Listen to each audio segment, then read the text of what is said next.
conceive, believe, achieve. Shut the f*** up. You're listening to Believe You Me with Michael the Count Bisping and Paul Felder. Did you hear the news? What news? No. Mike Harrington is now a married man. Oh, yes, that's right. I did Come hear that news. Paul, were you invited?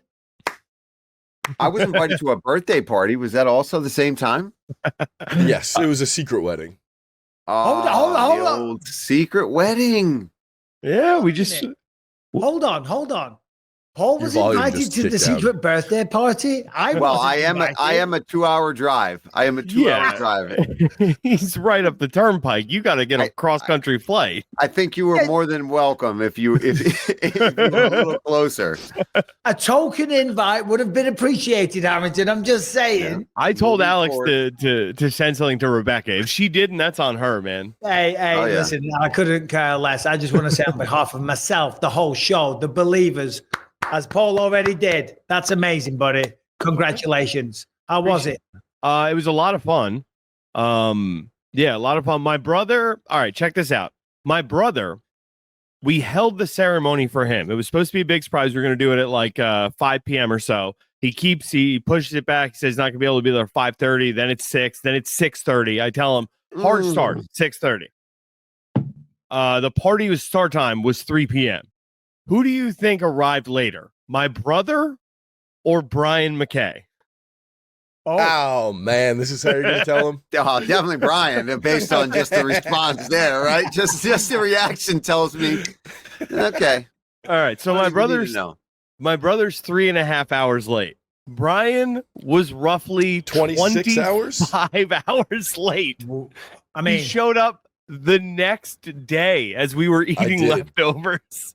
Oh my I did. God. I showed up for the friends. What happened that you showed up 25 hours? I literally thought the invitation said Sunday.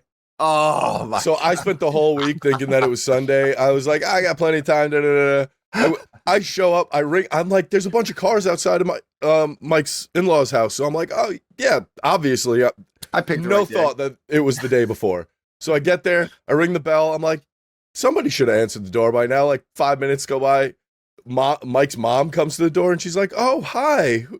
What are you doing here? And I was just like, oh, Mike's friend, here's wedding gifts. And I walk in, Mike's like, you're a day late. Oh my God. Keeping it casual. Yeah, very well, good. congrats. How was the actual the ceremony? Because I believe that no one else there, Harrington, this was a big surprise for everybody, right? So how did that go down? Yeah, it was like only, a few like key people who were going to be, crucial to the ceremony, including my friend, Philly comedian Tim Butterly, who was the officiant. He got his 1-day marriage license. He performed a beautiful ceremony. Alex and I wrote our own vows. It was, it was very nice. It was very fun. It was very casual. And ultimately, I think both of us were in having so much anxiety about planning a wedding and worrying about spending all this money. And then are we even going to have fun on the day where we're spending all this money to have this big party? And we both it just kind of hit us like, man, I would love to just sneak this in at an event where I already have all my friends and family under and nobody one has roof. a choice about it. You're here. That's it. This is it.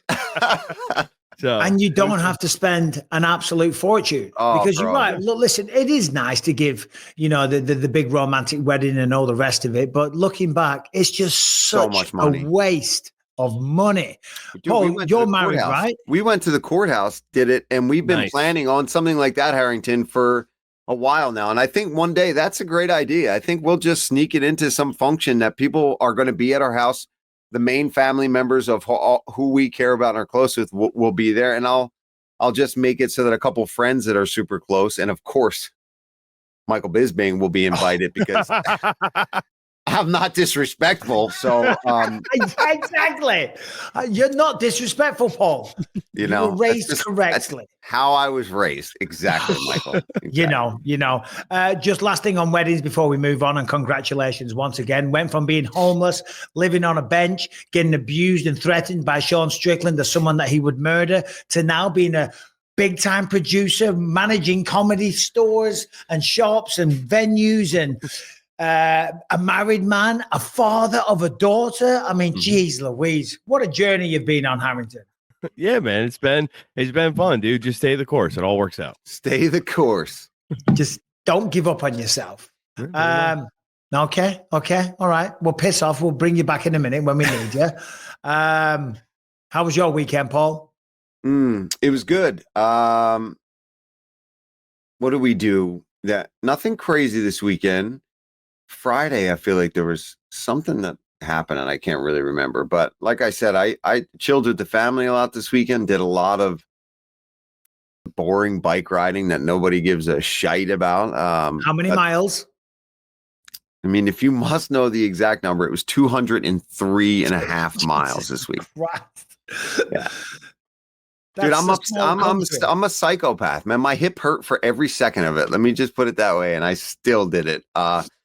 Yeah, Friday was the big ride, dude. We did 5 hours, and that's just an ass herder. And it's by me, it's all like out by you in California. I can find some big climbs, like actual 5-10 mile long gradient up a mountain.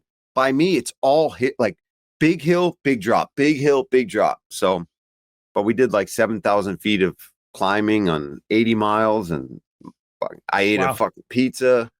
Then I ate dude. I had Michael. You're a man that likes a dessert. Oh yes, right? Oh yeah. We've been out. We've shared many dinners together. We're always at least checking out the dessert menu, dude. I had these ice cream sandwiches that Christine picked up. There's a creamery, like an ice cream shop in Philadelphia. I'm going to text her about the name. Weckerly's, I think is the name of it. And they make ice cream sandwiches, but they pre-make them and sell them in this organic store by us. They were like this graham cracker sugar-coated cookie with cookies and cream, homemade, like super high fat ice, like legit ice cream inside these sandwiches. Oh my God. So that was my weekend. I hate to outdo it, but last night my daughter was on a complete health kit. She made homemade like mixed berry pie.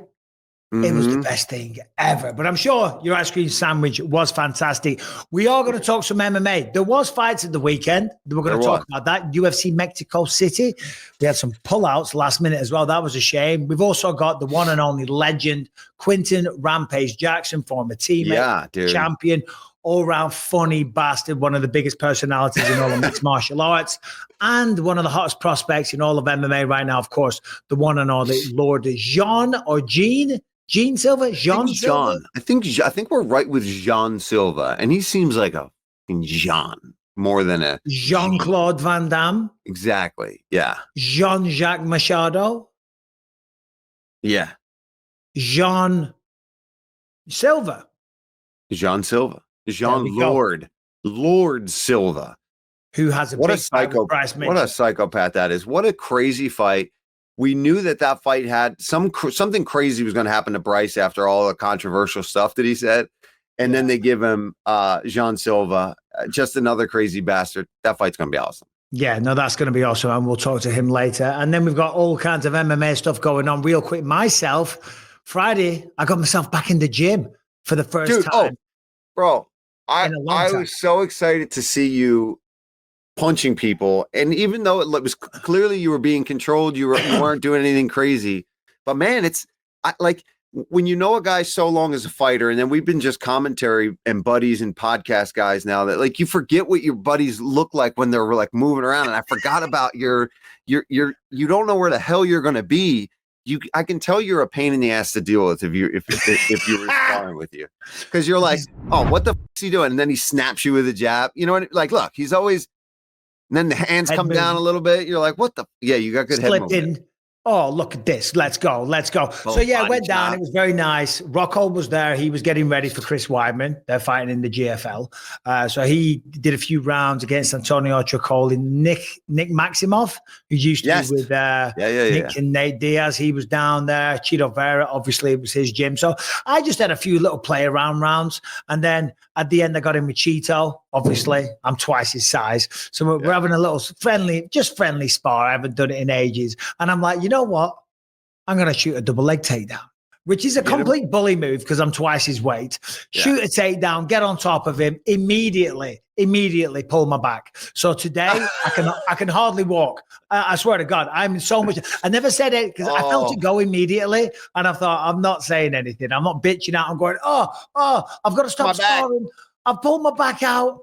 But I will be back on Friday. It's going to be a regular thing. To be honest, they were very welcoming.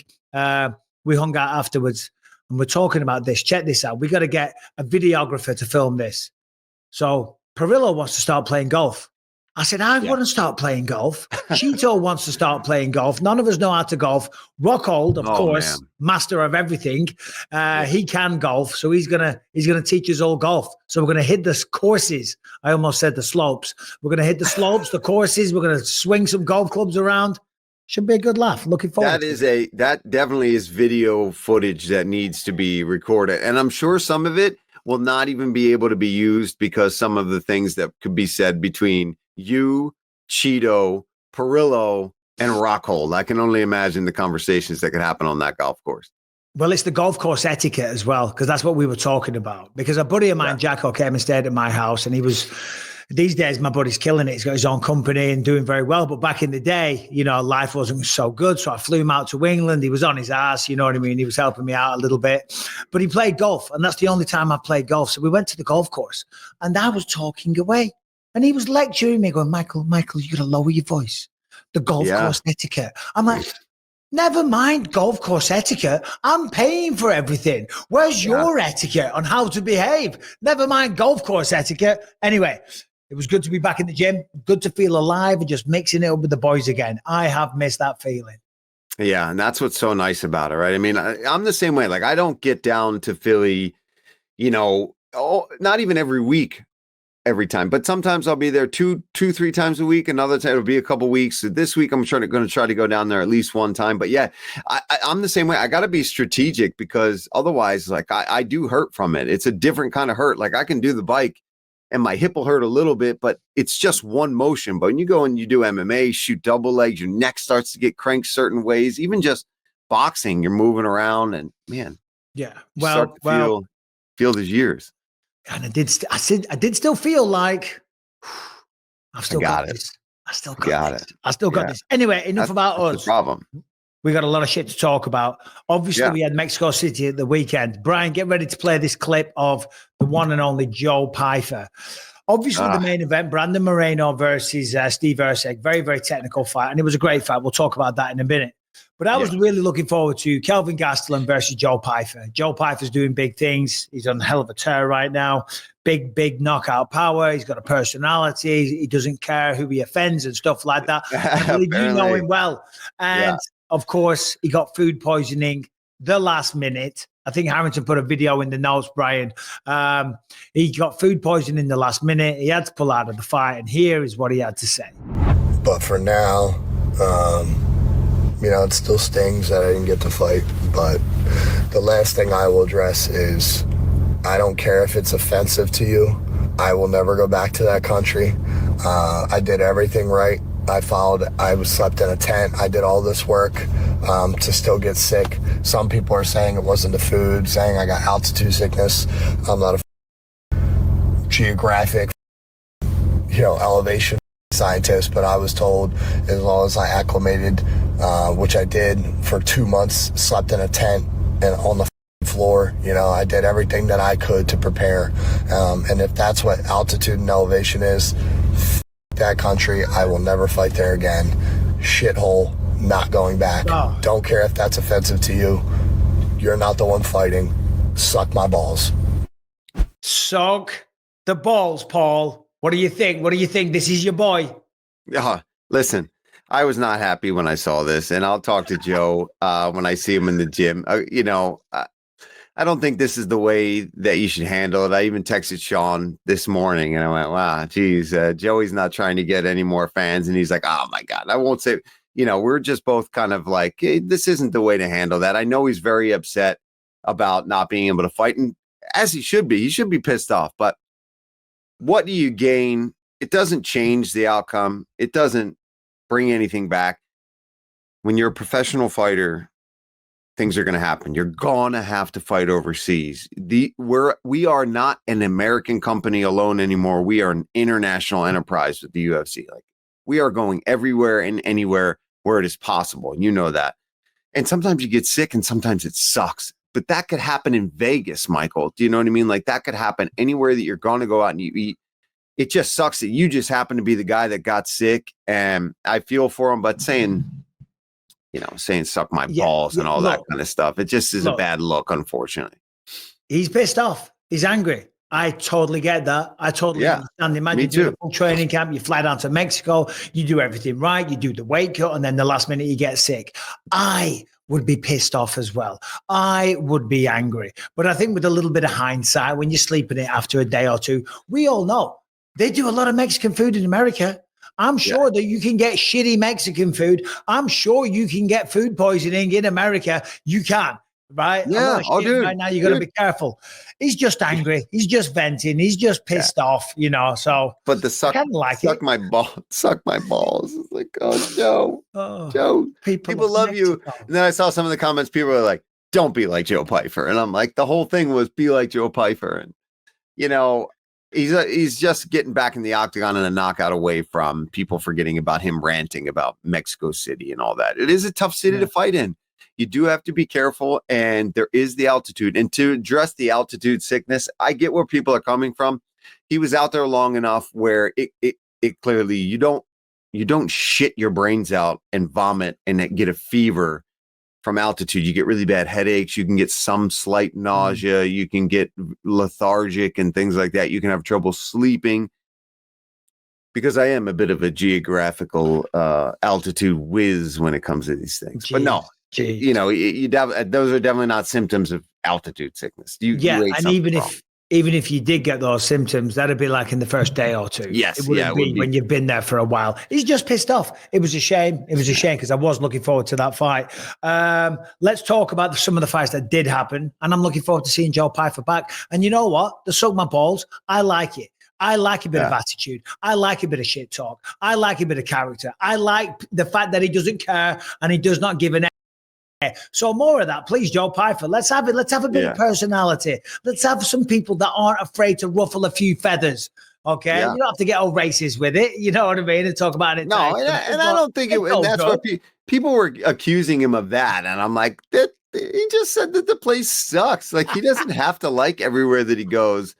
I mean, I saw some people going in on him and doing a whole thread on it. And I'm like, it's not that deep. He's just pissed off that he had to go to Mexico. Clearly, he didn't want to have to do that, right? He'd rather fight in Vegas or close to home. He doesn't want to have to do that. But So.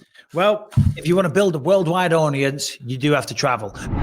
All right, this episode is sponsored by Mint Mobile. Now, do you say data or data? Well, at my house, we say data because we're not weirdos. But for the longest time, I thought paying a fortune on your monthly data plan was just normal. And that was until I found out about Mint Mobile and their premium wireless plans that start at just $15 a month. Right? Most providers, if you look it up online, you're going to pay somewhere between $65 to $90 per month. So say bye-bye to overpriced wireless plans, jaw-dropping monthly bills, and unexpected overages. Mint Mobile is here to rescue you, here to save the day, and here to give you the high-speed data or data, whatever you want to say, and unlimited talk and text delivered on the nation's largest 5G network. Use your own phone with any Mint Mobile plan and bring your phone number along with your existing contacts, ditch the overpriced wireless and get 3 months of premium wireless service from Mint Mobile for just $15 a month. No matter how you say it, do not overpay it. Shop data plans at mintmobile.com/BYM. That's mintmobile.com/BYM.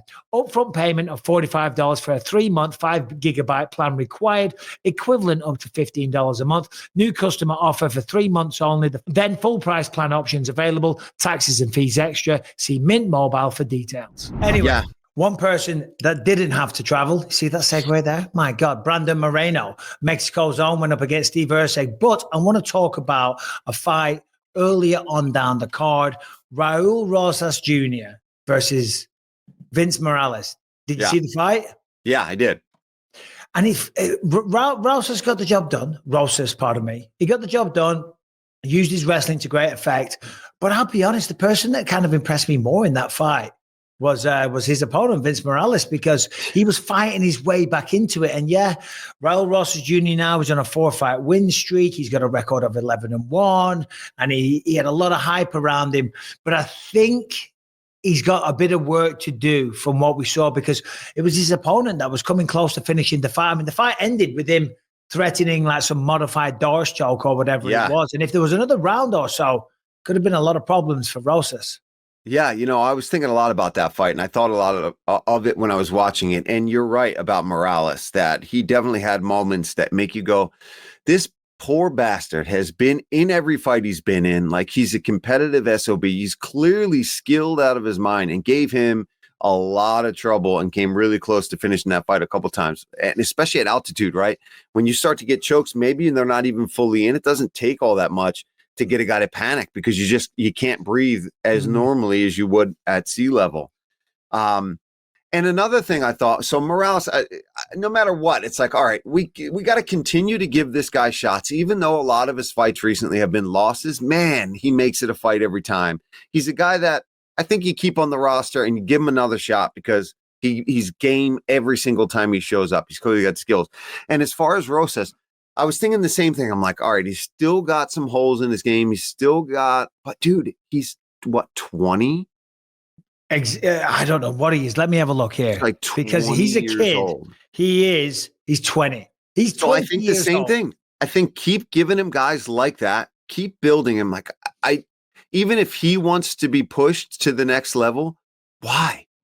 He's got how many UFC fights, and he's 20 years old? Just keep letting him develop. And I do think eventually, as he starts to put it together, as he starts really becoming fully a grown adult and a man, I think he's going to be a problem. He came out aggressive on the feet. He showed a little more striking. But yeah, he got reversed. He got put in some really bad positions by a guy who's a veteran. And again, I think it just proves that, like, we don't have to rush all these guys that we sign as young contenders, because I do think that with the amount of fights he's had already, yeah, he's showing holes, but yeah, he's fucking 20 years old. So I was impressed by both guys, but yeah, 6 fights in the UFC, 1 on the Contender at 20 years old. Yeah. 5-1, by the way, in the UFC. That's unbelievable. That's an achievement. Crazy. And for anyone that's going to talk shit and hate on that, they need to take a long look in the mirror and think, what am I doing with my life? Because he's a kid and he's doing big things. Yes, that showed that he's still got some work to do. But as you mentioned, because I forgot about that, 20 years old. That is impressive. Got signed before he was 18. Yeah, I think that's wild. There was a Drew Dober. Everyone likes Drew Dober. That was hard to watch, but fair play to Manuel Torres. Got the job done pretty quick. Dropped him, does hammer fist, and then Drew's holding onto the leg for dear life, and the referee stops the fight, and he's like, what's going on? I was like, oh, Drew. It didn't look good, man. It didn't look good. It was a fair stoppage. Oh, it was a fair stoppage. And I know they were saying it could have got stopped earlier, and I agreed with it, but I get where the ref Beltran is coming from, where like he's a vet. He's been in dog fights. He's holding on to the leg still a little bit. So you want to give him every shot, but unfortunately, he took some big hammer fist because of it. But I know it's, the early, late stoppages are always a bit of a hot button, but I do see where Beltran was coming from. And I'm sure that even Dober himself would say, no, you gave me every chance. I was at least in it. And he didn't think it was over at the end. And then you saw him stand up and try to stagger. I mean, it's tough to see guys that you like that still out of it when they get up to their feet. But man, Torres he's out of his duty. Brian, first round finishes. Oh yeah, Brian. Let's at point number 11 in the notes, Brian. We're talking about stoppages here. Play the video at number 11, right down at the bottom of the notes, because people in the UFC, people that watch the UFC, they like to criticize the judges and the officials, and it's like, oh, that was a bad stoppage. That was an early stoppage. That was a late stoppage. I'm telling you, this right here, check this out. This is, I don't know where this was. Russia or somewhere. Super Fight League in India, their biggest MMA promotion. Super Fight League India. It's got this woman in a guillotine. She's she's dead at this point. The referee's watching. Yeah. Oh. Still got the choke. Hold on. Look. Just watching casually. She's fighting it off, and then she goes to sleep. Oh, she's The been cornerman. She's shaking at this point. She's just frozen, I think. Look, the cornerman runs in. Yeah. And the referee doesn't even stop it. That's a bad stoppage. Oh, yeah. Thank you, Brian. That's a bad stoppage. So, hey, listen, unlucky to Drew Dober. He's a class act. He always brings excitement. He's always fun to watch, but it was not his night Saturday night. Brandon Moreno, good fight against Steve Erceg. Got off to a good start, started slowing down. Erceg came back into it in rounds 3 and 4. I think I was doing a bit of a live broadcast on YouTube, so I wasn't paying full attention. But from what I gathered, it was 2 rounds early for Moreno. I think Erceg might have stolen 3 and 4, and it came down to the 5th round. And of course, that takedown sealed it. And I think Moreno was winning the 5th round anyway. Yeah, I feel bad for Erceg because he's only had, in the last 3 fights, he's had really tough opponents. He looked really good against Pantoja in that, pretty rapid early rise to a title shot that he had in the UFC. And then, of course, he got knocked out against, who was it? Kai Kara France knocked him out. Yeah. And then he gets a main event in Mexico City against Brandon Moreno, a tough ask for anybody. And he looked good, but my only thing, and I think he'll agree if he watches it back, is that he has got really sharp boxing. But Moreno's boxing with his long reach, even though he's shorter, he has a really long reach, was giving him trouble.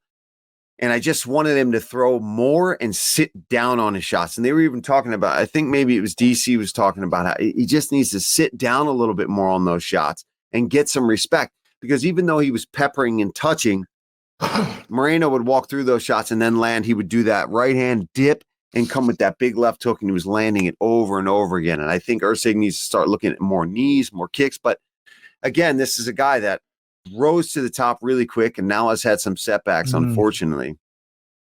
Listen, he's definitely not somebody that was slow rolled. Like somebody like a Raul Rosas Jr., to be fair, he's only 20 years old. Somebody like Sugar Sean O'Malley back in the day was a very, very slow rise. Steve Erceg on the flip side. And hey, listen, he's had big opportunities and I'm sure he's not complaining. And I'm sure that he was compensated very well. But he knocks out Matt Schnell. He has 2 fights in the UFC, knocks out Matt Schnell, fights for the belt. And then after that, main events only. So it's such a gift and a curse for Steve Erceg because you get pulled from, I don't want to say obscurity. He's fighting in the UFC, but all of a sudden you're in the spotlight. You're fighting for the belt. Then your main event again. Then your main event again. Oh, no, he wasn't main event, but he was on UFC 305. Still, a big moment. Yeah. Against Kai Kara France. Then his main event against Brandon Moreno in Mexico. So you're getting these huge opportunities that you've waited a lifetime for. But sadly now, he's lost 3 in a row. I still think he looked good. He had some good moments. I like the way he was bringing the knee up the middle. He was coming very close with that. The straight shots are really nice. They are beautiful. I don't think I mean, we all want to get the win. But I still think he's young enough to make some changes and still potentially, have another go, have another run. He's only 29 years old.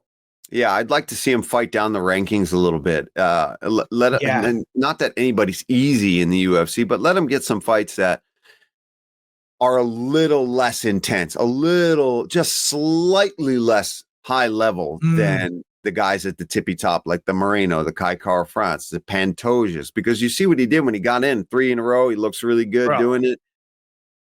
Give him another guy a little further down. Let him get a couple wins, and then he's right back in the picture, especially depending on what happens with the belt. Yeah, well, he said he best himself. I'm talking about Moreno now. Moreno's calling for a title fight, but he said that there's a lot of people that are in line for a title fight. He said there's Manel Kopp there.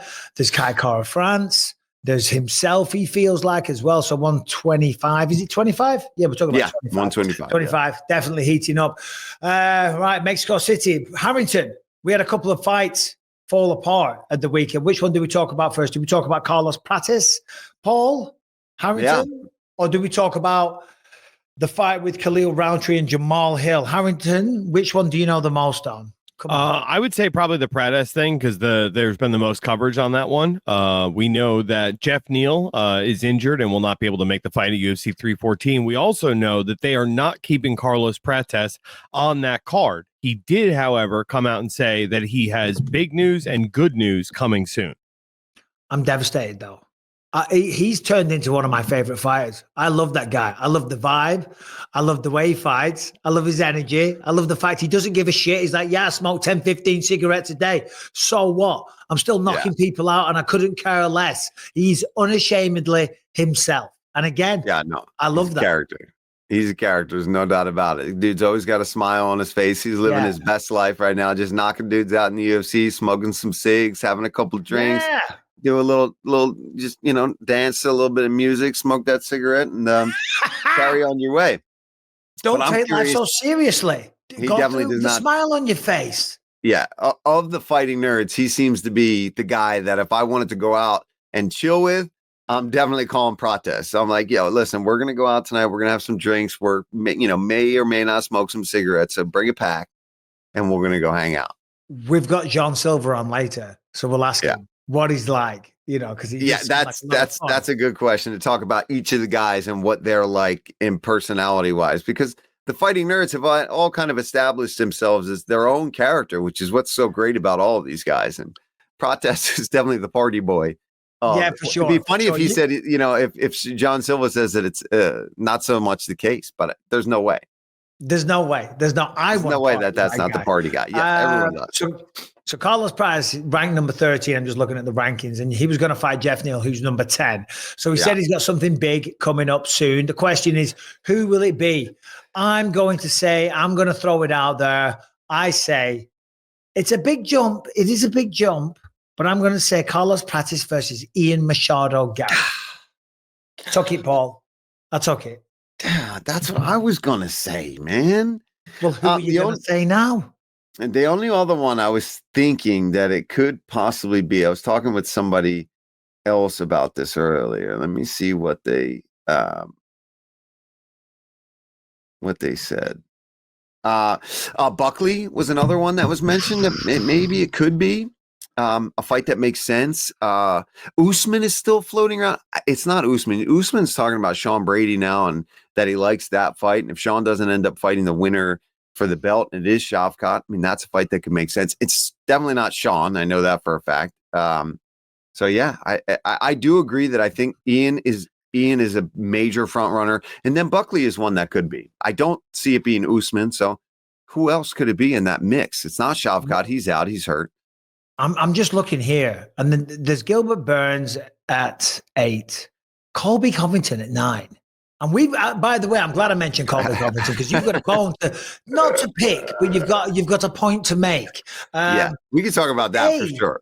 Yeah, but is Colby Covington going to fight at welterweight, and would that be your pick? That is not. I don't think that is the guy. Although I'd love to see that fight. I wouldn't mind seeing Colby eat a knee straight up the middle from a guy like Prates after his tirade of me being locked up. It's just so funny because we just talked about that story and I told the real story of what happened. Shall we let Harrington set the scene? Because I will say this, Harrington, he's a married man now. He's a man with obligations and responsibilities. He does set the scene very well. Harrington, for anyone that hasn't been following the quote unquote drama between Paul Felder and Colby Covington, please, in your best podcasting voice, set the table, please.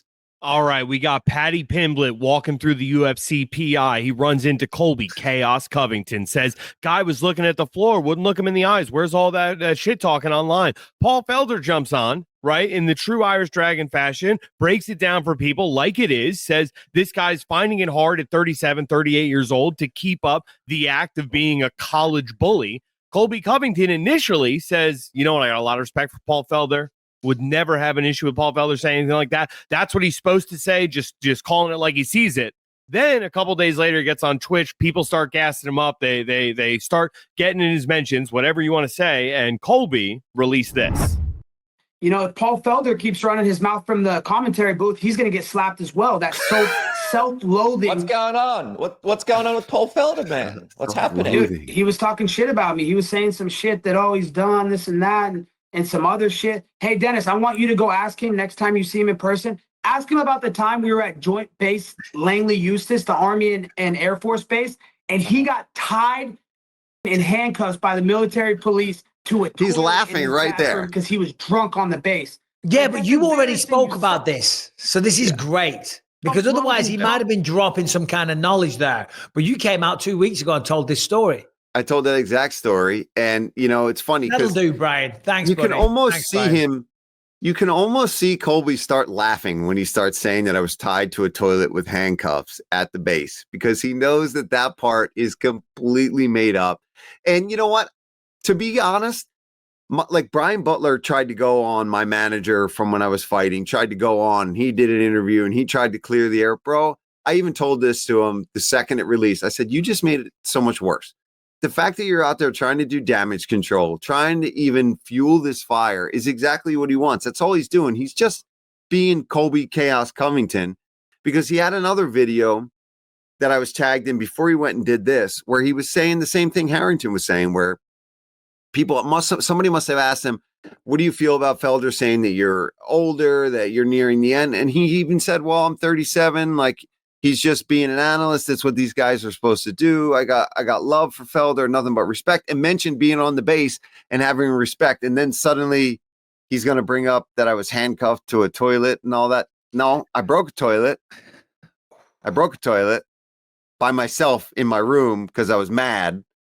And then they came to my room to calm my ass down. I calmed down. I moved rooms. I signed the toilet seat the next day as a plaque to my time there at the joint base. And I even called the guy, Alton, who was the guy that was kind of in charge of being between, who I mentioned before too. And he's like, oh man, I can't believe he's saying it. If you ever need me to back you up, I got you. What toilet? He's saying. What toilet? Yeah. So they got my back there. This is just par for the course, because there was nothing wrong in what you said. And I said pretty much the same as you as well. Anthony, when he was on the show with me, he would get it. I get it. You know, when we sit here and we talk about fighters, as we know, we're as bad as them. We're sensitive little bastards. Do you know what I mean? If we see someone talking shit, we're quick to respond. Case in point right now, we're like, let's go. Let's play it on the show, you know? So, yeah, I mean, get used to it, Paul. That's going to be. Dude, yeah, that's the thing. I was laughing about it. And I was kind of like joking with my wife. It's like, it's all good. I mean, it means that people are seeing what we're saying about them and that we're making waves with it. But I mean, I never insulted him. As a matter of fact, I did nothing but kind of talk about how his true character is a nice guy. And I still stand by that. And I still know that this is him just doubling down on me, saying that the shtick and the character is fading. So, I mean, if you're a guy that does this, your next response when you say that about him is to go and be full heel. And that's exactly what he did. But I could, if I see Colby, there's nobody's getting slapped in the face. I'm just going to look at him like, I hope there's no violence, Paul. Let's come on. Let's grow. Let's learn from this as human beings. Let's evolve as people. All right. This episode is sponsored by RocketMoney.com. Listen, Rocket Money are here to save the day, because we all fall into this trap. You see an offer online, you download an app, you see a service, you subscribe to it, you use it once, you forget all about it, and then lo and behold, you are paying for it month after month after month. Sometimes it's not a lot, so you don't notice it, but you might have 5, 10, 15 of these going on in the background. And guess what? Rocket Money are here to save the day, because they make it so easy to see everything that you have subscribed to, and then ridiculously easy to cancel it, and therefore saving you a ton of money. As I said, you sign up for something, you forget about it after the trial period ends, then you're charged month after month. The subscriptions are there, but you're not using them. I just learned that 85% of people have at least one paid subscription going unused every month. Now, thanks to Rocket Money, you can see all the subscriptions in one place and cancel the ones that you're not using anymore. And now you are saving money. Missing out on a show that everyone's talking about isn't an option for me. I'm constantly signing up for streaming services or this service or that service. And then a few months later, you realize you've been paying for that service all along, okay? Getting Rocket Money was a game changer for me. They will find unwanted subscriptions. They will help you cancel them, so you never have to worry about them slipping through the cracks again. Rocket Money's dashboard gives you a clear view of all your expenses across all your accounts. Rocket Money is a personal finance app that helps find and cancel your unwanted subscriptions, monitors your spending, and helps you lower your bills so you can grow your savings. Get alerts if bills increase in price, there's unusual spending activity, or if you're close to going over budget. Rocket Money has over 5 million users and has saved a total of $500 million in canceled subscriptions, saving members up to $740 a year when using all the app's premium features. I told you, Rocket Money is a game changer. It is so simple. You will be shocked when you download it and see everything you're subscribing to. I guarantee there's a bunch that you've forgotten about. Cancel your unwanted subscriptions and reach your financial goals faster with Rocket Money. Go to rocketmoney.com/believe today. That's rocketmoney.com/believe today. rocketmoney.com/believe. We've got about 15 minutes until, in fact, 11 minutes until Rampage joins us. Who's this texting? So let's quick fire through some of these MMA stories. We'll keep the answers sharp. Harrington, go. Throw them at us, starting with, we've done number one. Oh, we never spoke about Jamahal Hill, though. Jamahal Hill supposedly off the card versus Khalil Roundtree. That's a shame. We don't know too much about it yet. So we'll leave that one there. But Harrington, make yourself known. Make yourself shown. All right. Start with number two. Give it to Paul. We're going to rapid fire through these stories before Rampage joins us. All right. Number three, Illia Taporia. He was at a UFC Fight Pass event this weekend. I guess supporting people, but he had some time to speak on mic there. He was asked, what's next for him at 155. He said a lightweight title shot was promised to me for vacating the belt. He said I was promised that, and they said, to clarify, that means either Islam fights you next or Islam vacates the belt and moves up himself. And he said that was correct. Crazy. Yeah. I don't doubt that is what he was told. And now I think that we're kind of waiting to see what's the move for Islam. I think that's what the holdup is that we're waiting to see. Is Islam just going to accept it, or is he going to move up and start a career at welterweight? Because, I mean, it seems like Illia left and knowing that it was time to go. Well, I mean, yeah, I agree. If you're going to abandon your belt, you would do so because you've been offered something, right? Yeah. You're not going to go and restart from the beginning in another division. You would use that to, put yourself in a favorable position. Leverage, yeah. I'll leave that as leverage, correct. We'll let Volkanovski and Diego fight for the belt because I'll abandon it officially. And you give me a shot at 155. You got to be careful what you say though, Paul, when you're talking about Islam Makhachev. Because people get very defensive.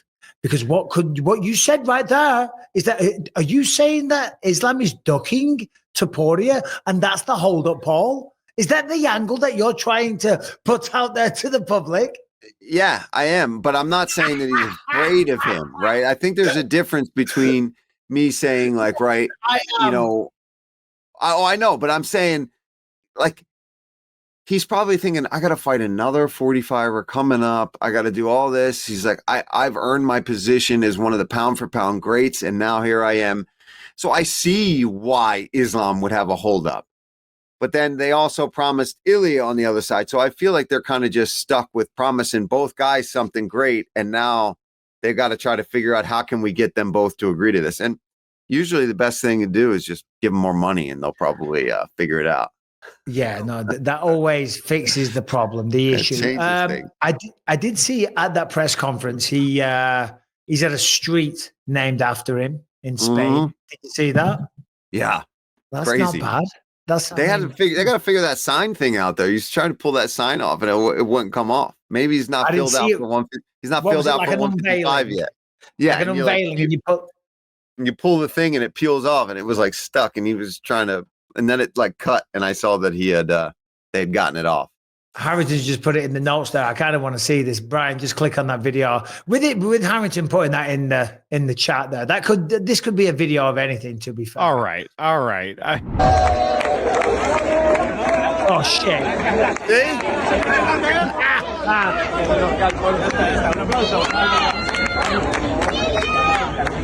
Yeah, get off. Hey, listen. That's amazing. That is incredible. That is amazing. I'm kind of annoyed. I will take a knighthood in the UK for services rendered to the sport of mixed martial arts. Boxers get knighted. They get OBEs. They get lots of stuff. What comes with that? I got to ask, Mike. So let's say they decide we're giving Michael Bisping the title of knight, right? What comes with that other than obviously just respect, and that's pretty badass to be knight Michael Bisping, but other than that, does it come with any kind of I would benefits? Be sir. You would call Sir Michael Bisping. Sorry, Sir Michael Bisping. Which I kind of like. I like the ring of that. It says, here's an AI overview, which is on everything these days. In the UK, being a knight or a dame is a high honor bestowed upon individuals for significant contributions to the nation or internationally, typically involving a ceremony with a monarch or a royal representative taps the recipient on the shoulder with a sword. All right, ladies and gentlemen, joining the show, one of my old teammates, former UFC light heavyweight champion of the world, massive deal in Japan, one of the biggest personalities in all of mixed martial arts, the one, the only, Quinton Rampage Jackson. What's going on, Rampage? What's up, Bisping? How you doing, man? I'm good, man. I'm good. Have you met Paul Felder before you guys spoke? I don't think we ever have, Quinn. No, it's a pleasure to meet you, dude. Thanks for coming on, man. The pleasure all mine. What's your name? Paul Felder. Yeah. Felder. Paul Felder. Felder. Yeah, I've never heard that. Oh, yeah. That's a good. No, Quinn was sharp to bring up an 8th grade insult from many years ago that I have not heard before. I figured you heard that one before, but I just want to make sure I got your name right.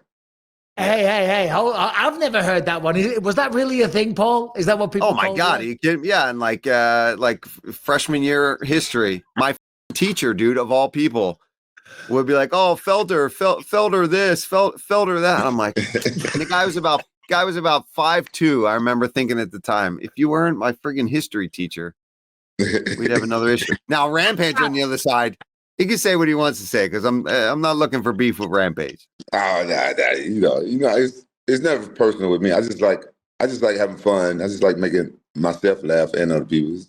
Oh, dude. Well, it's clear as day, and seeing the podcast and all the clips of the shit that you guys get to talk has been amusing for sure, dude. Well, I'm glad you like it. Obviously, Rampage and I, we got way back. Rampage joined the team I was on. What year was that, Rampage? 2007, I want to say. Yeah, 2008. Yeah. 2007, we trained in Big Bear. I was fighting Matt Hamill. You fought Dan Henderson. And then you joined the team. So we've known each other a long, long time. You had a legendary career, Rampage. You started off in Pride. Now you're coming back and you're going to box Rashad Evans, correct? Yeah. As long as the promoters stick to their deals, we're fighting.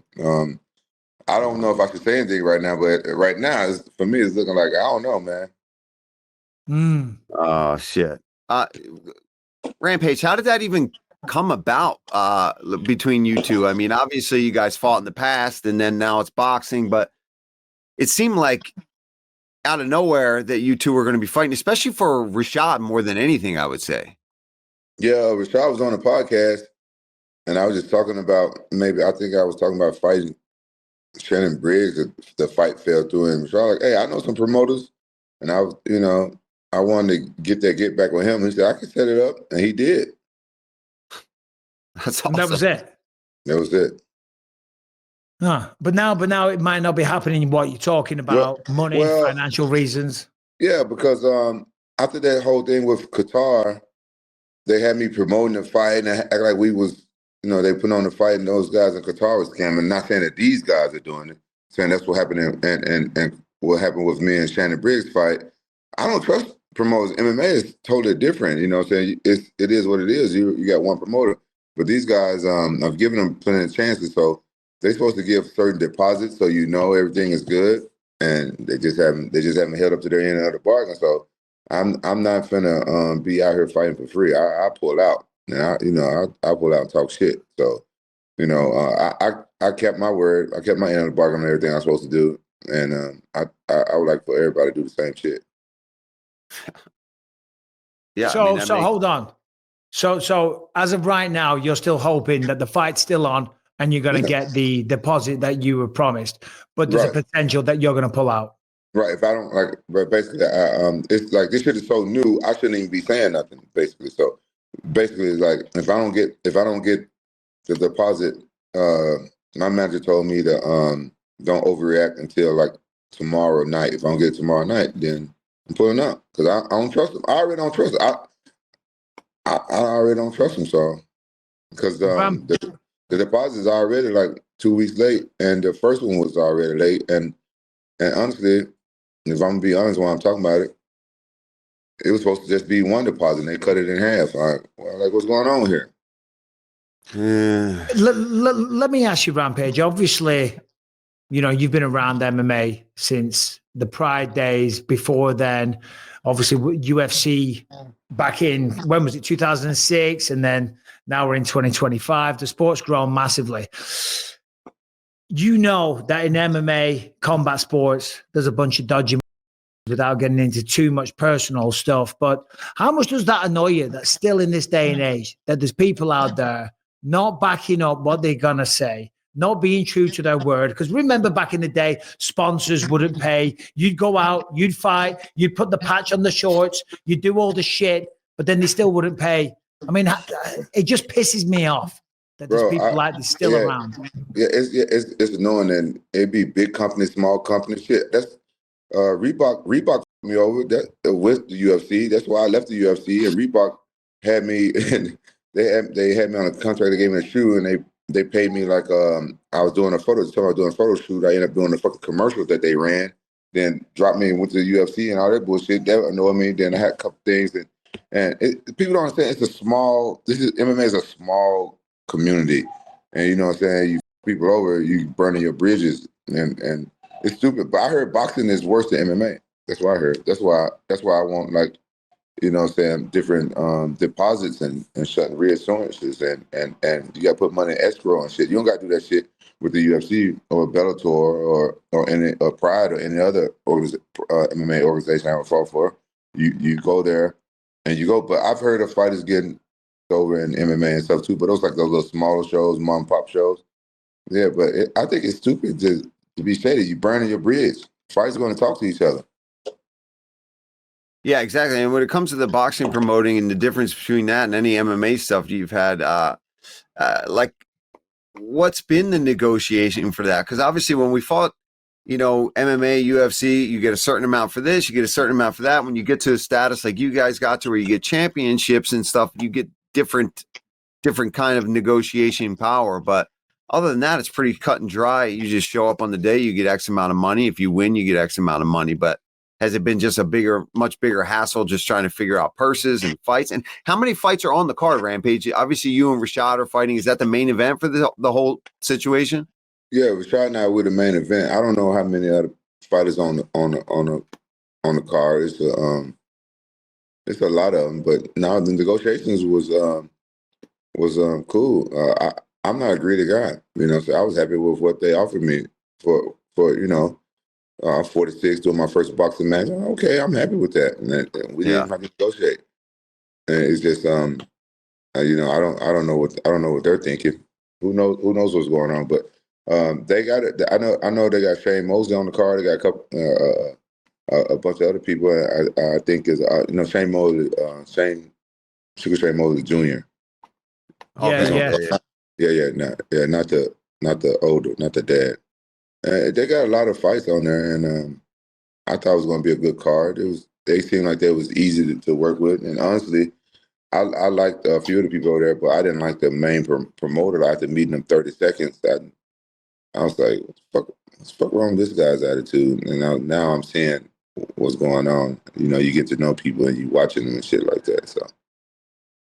What happened with Shannon the Cannon? Because that's the one that I wanted to see, because it seemed like you two were going back and forth. There was a lot of promotion. Yeah. You know, it seemed like that was going to happen. Yeah, Shannon brought me these guys out of Qatar. He said that Zab Judah brought these people to him. He brought me these guys out of Qatar, and he said, "Yeah, man, just accept the fight for what they want to pay you." And I tried to negotiate. I was like, man, I don't fight for them. My first initial thing was like, I was having me on FaceTime. I was like, nah, I'm not interested. I'll be honest with you. They offered me $500,000 to fight Shannon Briggs. Right then I was like, no, I'm not interested. I haven't fought for under $1 million in years. I'm not doing my first boxing match with a guy twice my size for $500. Y'all don't kiss my black ass with that shit. No. And then Shannon called me back. No, we're gonna make a lot more money than that. That just and this and this. That. I'm like, no, put it on the purse. And he tried to sell me. And then he was talking shit. I was like, well, you now, I'll fight you for free. I don't give a fuck. Then so I get on there and talk to him, get buddy. So I found out that these guys not even from Qatar. They was Pakistani. It's just a bunch of shady shit going on. Yeah, they were scamming. I think they was trying to put on a fight to get money from sponsors and investors and all this shit and everything. And they was just acting like they was going to put on a show and getting money from everybody else to pay, and then say like all the fighters pulled out. Let me. I want to talk about something else, Rampage. If it wasn't for you, and I got to be careful what I say here because we have a buddy called Damien, who you know, and he'll get very mad. He'll get very mad when I say this. But if I didn't come out to Big Bear in 2007 and do that training camp, I wouldn't have never have met any of the people that I know now, and I would not be sitting here in Orange County, California. Coming out there and doing that training camp in 2007, I met some great people, obviously all your friends, Czech Congo, Lunchbox. I met Damien. I met a bunch of people. And if it was never for that training camp, I wouldn't be sitting here where I am right now. So that changed my life. I didn't know that, dude. I remember when you moved out here, I was like, man, Bisping must really like it out here in California. He jumped here. You move your whole family, everything. What?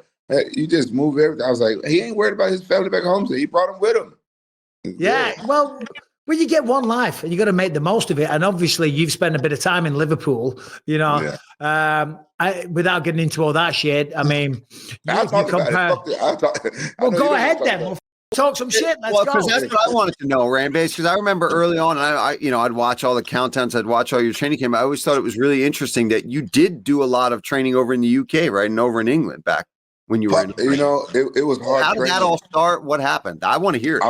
I'm gonna tell you, it was hard training. I went over there and I trained with Bisping, and everybody know that I don't like training, but when I go, I train hard, right?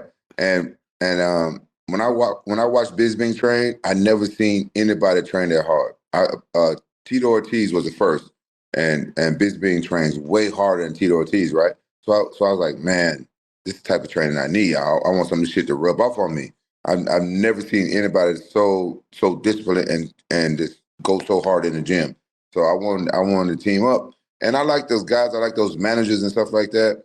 I like them. They was cool. They was funny. I like training in funny places and shit like that. And then, wintertime came, training out there, and they wouldn't have no heating on that gym. I was like, what the have I done? Yeah. Dude, I can remember the videos and shit. You'd see the breath coming out. And I'm like, what is Quinn Rampage is over here in the UK just like suffering through some of these training camps. I thought that was so crazy back then. And the guys you remember, business, they got mad when you put the space heaters on because it let those fumes out. I don't blame them, but I don't blame them. But the guys that was over there training all the time, when we turned the space heater on, it's like big giant propane tanks or something that had all the fumes. I didn't blame them, but that shit, man, it was the worst. And the ceiling was leaking. It'd be cold water, be sleeping on cold water and shit. But I like it was an old sausage factory. It was an old. This is where we used to train. You don't say. You had me training in a sausage factory. I swear to God, it was an old sausage factory. It still is apparently. It still is a sausage factory. I swear to God, it was an old sausage factory. And just went empty, so they converted it into a gym. And then it would rain all the time in England, obviously. So the rain would come through. In the winter, there'd be massive ice puddles on the mats. It was freezing cold. So yeah, we'd have these big propane tanks and try and heat it up and stuff. Hey, shit like that makes you tough, though, Rampage. Yeah, that's what I was trying to tell myself all the time. I did pretty good training out there. I think I had a pretty good track record and stuff to the end. To manager got me sued and shit, and everything went downhill. I was like, let me get this away from these motherfuckers. God damn. Yeah. Just on that, I mean, obviously they sued me as well, and then it cost me an absolute fortune, man. I paid those guys every step of the way. I paid them every single step of the way because you know how they were. You know how they were, right? They were serious guys. And I'm not a gangster. I stick up for myself, but I'm not a gangster. Do you know what I mean? So I paid them every step of the way. And then when I left, it was a 10-year lawsuit. You know how expensive that shit is. And then I'm not sure the eventuality of what happened to you, but I know. I'll tell you, them motherfuckers.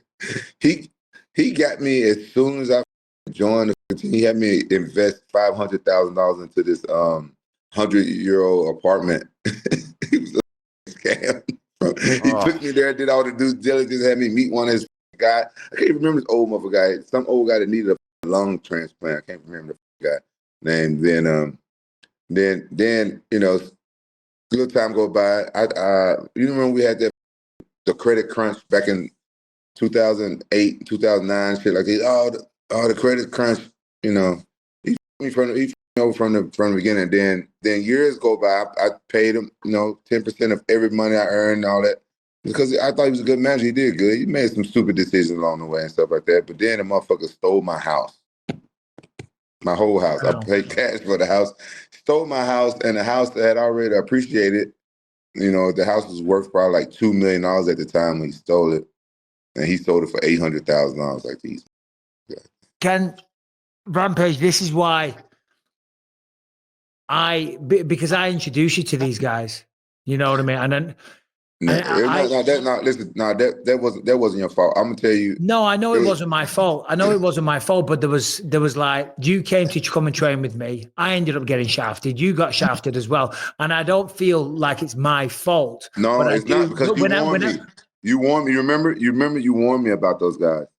I tried to. You tried to warn me. I was like, they probably not as bad as my manager, because you remember I had just fired my motherfucker. I was like, nobody could be bad as them. But given all of that, seems like life's going pretty well for you these days, Rampage. Oh yeah, life's going pretty good. I believe in karma and stuff like that. I knew, I didn't care about that. I didn't even mention all the stuff they did to me. I don't give a fuck. But I feel like when people you over, you know what I'm saying, and you're in the right place spiritually and stuff like that with your karma, you get blessed and they get less. So, you know what I'm saying? I hear shit about it. I hear about the motherfucker just got knocked out by some kid not too long ago on the street or some shit. Somebody else he fucked over stuff. And the other managers that fucked me over, he's not doing well either. You know what I'm saying? And that I'm not gonna say nobody's names, because that's the motherfucker that sued me.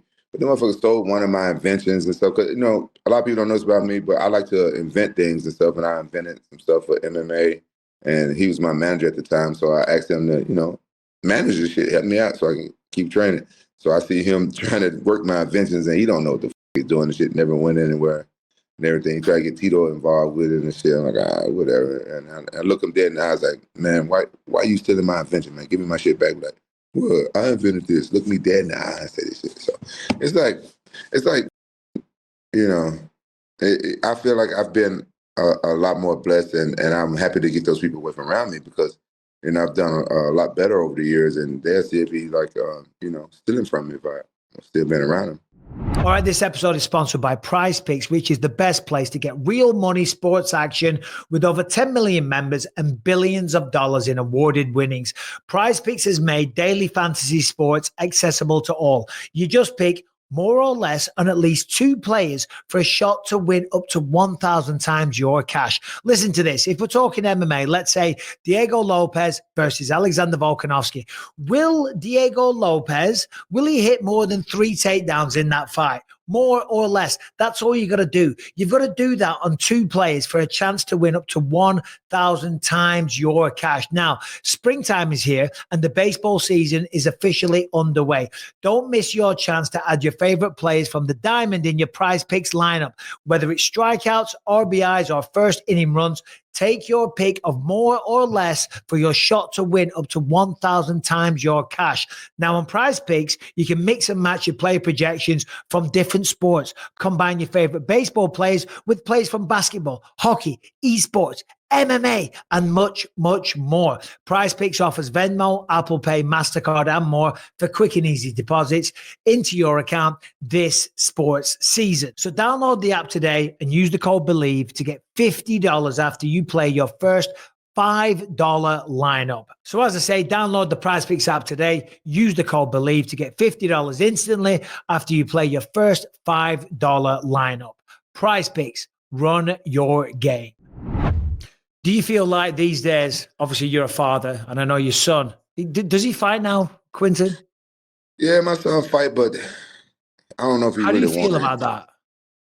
I would feel better if my son wasn't a vegan. Think he's a know-it-all. He thinks he can be a vegan and go and fight in MMA. He's always injured. He was supposed to fight May 2nd on the UFL 6 card, but I just had to pull him because he did a smoker fight last Sunday, not this last Sunday, Sunday before that. He did not yesterday, the Sunday before that. He did a smoker boxing match with a guy that was heavier than him, more experienced, and my son did good. You know what I'm saying? He lost to it on points, but I thought my son did good. He's a natural athlete. But he's always injured because he don't eat meat. And he, you know what I'm saying? Any diet that's extreme, that's over one way is too bad for you. If you only eat meat, it's bad for you. If you only eat fruit, it's bad for you. If you only eat vegetables, you gotta eat a variety of things. And my son thinks he know it all. And I told him you can't be a vegan because you need animal protein to repair your muscles and get your nutrients everything back. And he won't listen to me.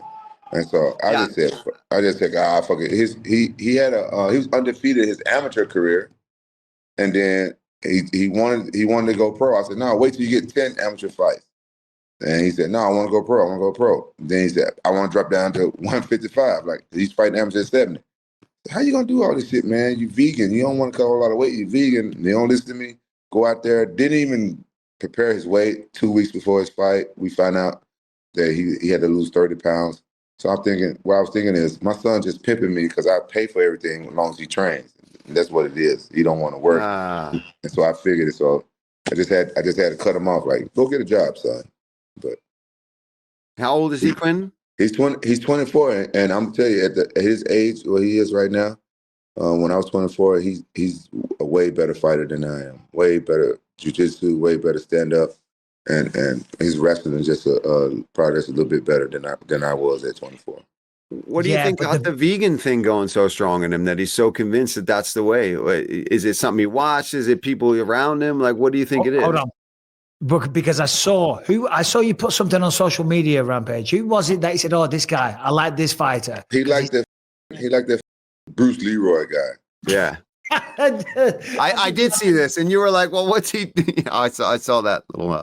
I like Bruce Leroy. He's a good dude. I like Bruce Leroy. No disrespect to Bruce Leroy. I'm a fan of Bruce Leroy, but I wouldn't want to have his career. Oh, well, because you're a legend. I don't know. But has he ever been champion? Has it? My son could have been like, you want the best for your kids, right? So I think my son could have been champion. Jake Shields, he was another vegan. Who else? Was Jake Shields? Jake Shields, he was Strikeforce champion though, wasn't he? Yeah. Who was the other guy? He was a wrestler dude. He was always wrestling everyone. He was vegan. No, Jake Shields wasn't 100% vegan. Jake Shields ate eggs. You don't want to be a vegan being a mixed martial arts fighter. I'm sorry. And anyone can argue all day long. I don't give a shit. You need the protein. You need all that natural goodness. You ain't going to win fights eating lettuce and asparagus. I'm sorry. You might do okay, but you won't have like a long lasting career because you're going to always be injured. Like he's always injured. Every vegan I know that do it, like they always injured.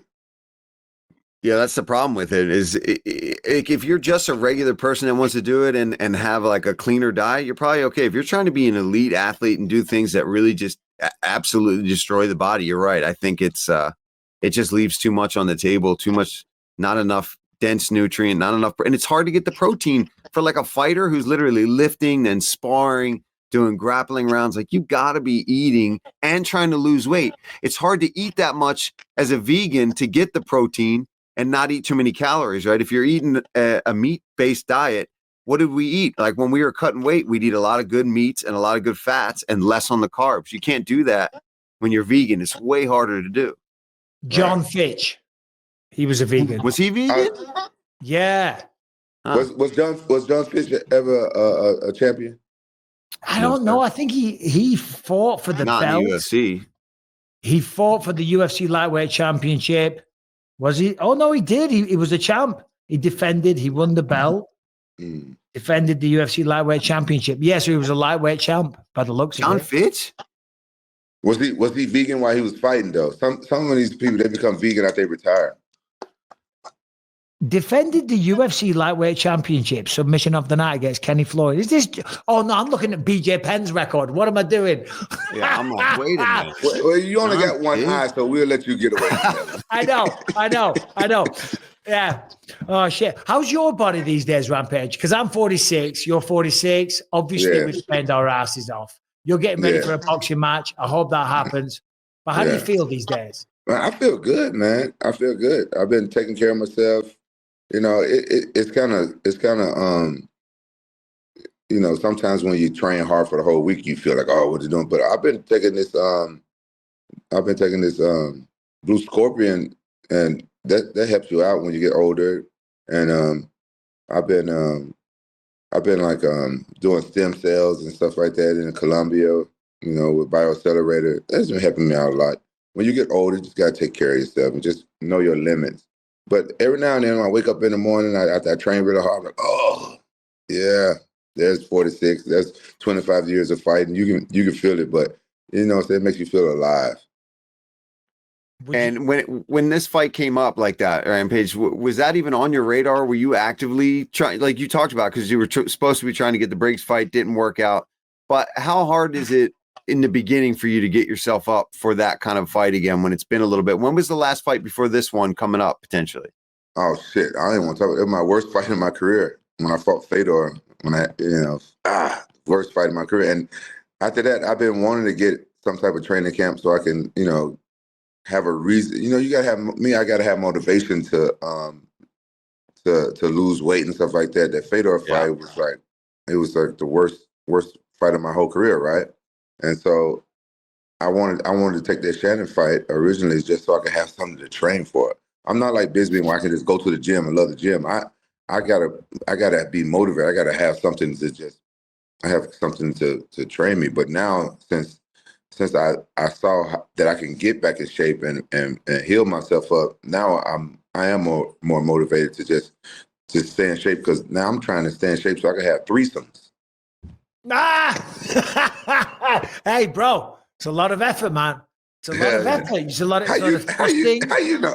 I would assume, motherfucker. Jesus Christ. Edit that bit out, please. Yeah. Cut that bit. Yeah. I don't want to be in a threesome with my belly hanging out and stuff like that. I want to get in shape. I want to look good. I want to look good. No, of course, and there's nothing wrong with that. There's nothing wrong, by the way. I think it's a powerful motivator because, guys, people will talk shit. They'll be like, look, what's going on? You fat what's with the belly? Like I see people and they'll always say, oh, put a few pounds on, champ, or whatever. I'm like, yeah, I'm 46. I'm not 28. I'm not champion of the world anymore. Yeah, I've put a few pounds on. Go f yourself. You know, but I take that and I'm like, I'm going to jump on that treadmill. I'm going to lift do a few bicep curls. I don't mind it. A bit of fat shaming is good for you. Yeah, it is. Congo fat shamed me enough to make me lose some weight. I think we should get back to that fat shaming people and being honest with our friends. Like, people too sensitive. If one of your friends or somebody's getting too fat, man, tell them, man, get that shit. You know, you fat. Take your ass to the gym. Yeah, I mean, well, we're in the world of just taking Ozempic now, right? And everyone looking for the cheat code when it comes to stuff. I'm not as old as you guys. I'm 40, but even me, it's the same shit. It seems like everybody just wants the absolute easy way out when it comes to anything. And we got a guy that works on the UFC staff who I give shit with constantly because he just got on that. I'm like, dude, you could go to the gym once in a while. Who you talking about? Tate fat ass? Is he the one? No, is he on it too? I don't know. He looked like he loses a lot of weight. Look like he on some Ozempic or some shit. I would love to see Rampage on Ozempic, like all skinny and chin sunk in. Oh no, that shit. I don't want to say nothing publicly bad about it. But I think people need to do a little bit more research on that shit. I've been hearing it been some people up. Yeah, I just think people need to find the first line of defense first. Like, how about you eat slightly cleaner or just work out a little bit more? But it's just nowadays everybody wants to be like, oh, I could just take this pill and I just drastically lose weight. And it's like, yeah, you could have done that healthier by just being more active year round or finding some motivation other than taking a pill that you're not. Let's be honest, most people don't even know anything about it when they take it either. Yeah. I found a magical thing to help you lose weight really fast. It's called eating ass. There you go. There you go. You eat y'all. No, hear me out. Y'all try it out. You eat a little ass. You get a little fecal matter on your tongue. You be sick for a little while. You ain't gonna want to eat. You throw up and you lose a lot of weight. Try it out. Yeah, well, I mean, it's not something I've ever tried. Not something I've got to start. Yeah. Come on. Threesomes and eating ass.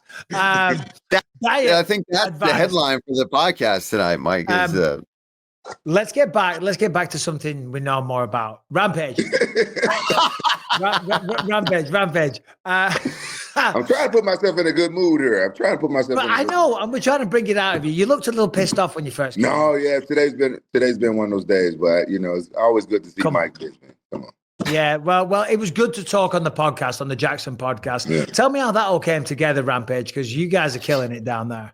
This guy Jason, man, what's his name? Barrett's a genius. One day he told me he was doing a podcast, and he wanted to interview me, and I was like, okay. I went there and I did a podcast with him. It was at his house or his condo. And he said, I'm gonna put it up. He put it up and he said, oh, it did good numbers. And he hit me back. He said, let's do our own podcast. I was like, what? Okay. But then he said, come by my jewelry store. I'm gonna give you some jewelry and blah, blah, blah. He came down here. I said, oh, Jackson Jewelry. I said, oh, that's a cool name. And, just making a joke and stuff like that. He's like, yeah, it is, huh? Your name's cool, huh? Where it? Blah, blah, blah. He's talking like that. The next thing you know, he hit me up like a couple of weeks later. He was like, hey, let's do a podcast at the Jackson warehouse, and he called it Fade on Site. He didn't even call it Jackson at first, and I was like, Fade on Site. I was like, oh shit, I like that. And so we did a couple episodes, Fade on Site. He made the Fade on Site shirt and like that. Then one day I came to the studio to do the podcast, and I was called Jackson now. He didn't even tell me. He didn't even take it with me. Jackson, all right, whatever, fuck it, Jackson. And we just doing it. I wanted to see if I was good at it. I didn't know I was going to be good at it. And I never done no shit like this. So, but I always wanted my own late night talk show. That's what I want to do. And so I was like, I try to get used to around in front of the camera and shit like that. And the shit just blew up. And I was like, oh, damn. I was surprised. I ain't gonna lie, I was surprised. Well, I think you guys, it's one of those shows where you got a lot of guys in studio. So it's just, you get a good vibe with it. Everybody's busting balls. You guys break things down as well. And I think having people in the room the way you guys do too also kind of brings it to a new level, because the shit talk gets real when you're actually there and you guys are getting after it like that. Oh, yeah. Barrett, he runs everything. I don't do shit. I don't do shit, but I come and sit down. I don't do shit. So he has all his nose he does, and that's like me here, Rampage. I just show up. You just show up. Time to go. Are you guys in the same? Are you guys in the same place? No. And that's why I'm so jealous, because we do this. So Paul's in Philadelphia. We got two guys in the background there in New York. I'm here in Orange County. I would love, because the dynamic when you sit down in front of somebody, it's 10 times better. You know that. There's no interrupting each other, speaking at the same times. But it's just hard because I'm on the road all the time. Paul's on the road all the time. I'm here, there, and everywhere. I can't say, on a Monday, we're going to be here every single week. And then plus for guests, I mean, I know you guys, Jackson Jewelry has a big budget and you can afford to bring these guests in and stuff like that. But we're just a little rinky-dink podcast, Rampage. We can't afford that. No, but I tell Bear sometimes, man, like some of the guests we want, they don't want to come our way here to Orange County, so we can't get a lot of the guests. that they busy. Then my life revolves around a damn podcast now. You know what I'm saying? So I got to set my schedule. I got to hurry up and set my schedule in advance before we get guests on the podcast. I don't like that shit. I don't like to be tied down. So I'm gonna be honest. I don't know how long I'm gonna be doing this shit though, because I get bored with shit. After I get bored with shit. Like as soon as I get bored with this shit, I'm done. Like that. I don't want to come and sit and talk to a motherfucker every day, because some days like today, I was in a real bad mood. Some days I don't want to talk to a motherfucker. But I got to come here and I got to act and shit. And what if I get like Kevin Holland in front of me one day? You know what I'm saying? And I'm in a bad mood. Like that's a disaster. I'll flip this tape over like Incredible Hulk. I just don't know. Listen, Rampage, I'm not trying to stir shit up, because we had Kevin on the show last week because he had that win in London. I've known you a long time. I know that you're not a person to piss off, right? I've seen some shit, you know what I mean? And he was pushing it there, man. I got to say, I was very impressed with how you have managed to stay in control of your emotions. Man, I think I've matured a little bit. I'm still a big kid, but I think the main thing that kept going through my head is that this kid fights this weekend, and but I don't know if the news had broke out yet, but Armin had already hurt himself here, hurt his back here, and I knew it. You know what I'm saying? I knew the kid was like hurt or something that he might pull out. I was like, I don't want Dana White to be fucking shit. Like, you know how Dana will sometimes. He'd be like, oh, don't go over there, do the Jackson podcast. You motherfuckers beating up. I could have kicked this motherfucker ass, got his cut. He wouldn't be able to fight or some shit and other motherfucker. So I was like really thinking. I was looking at him like, this talking all this shit, but he fights in a couple of days. Yeah. He could honestly, with where my train of thought was, he could have spit in my face, and I would have just took it that day.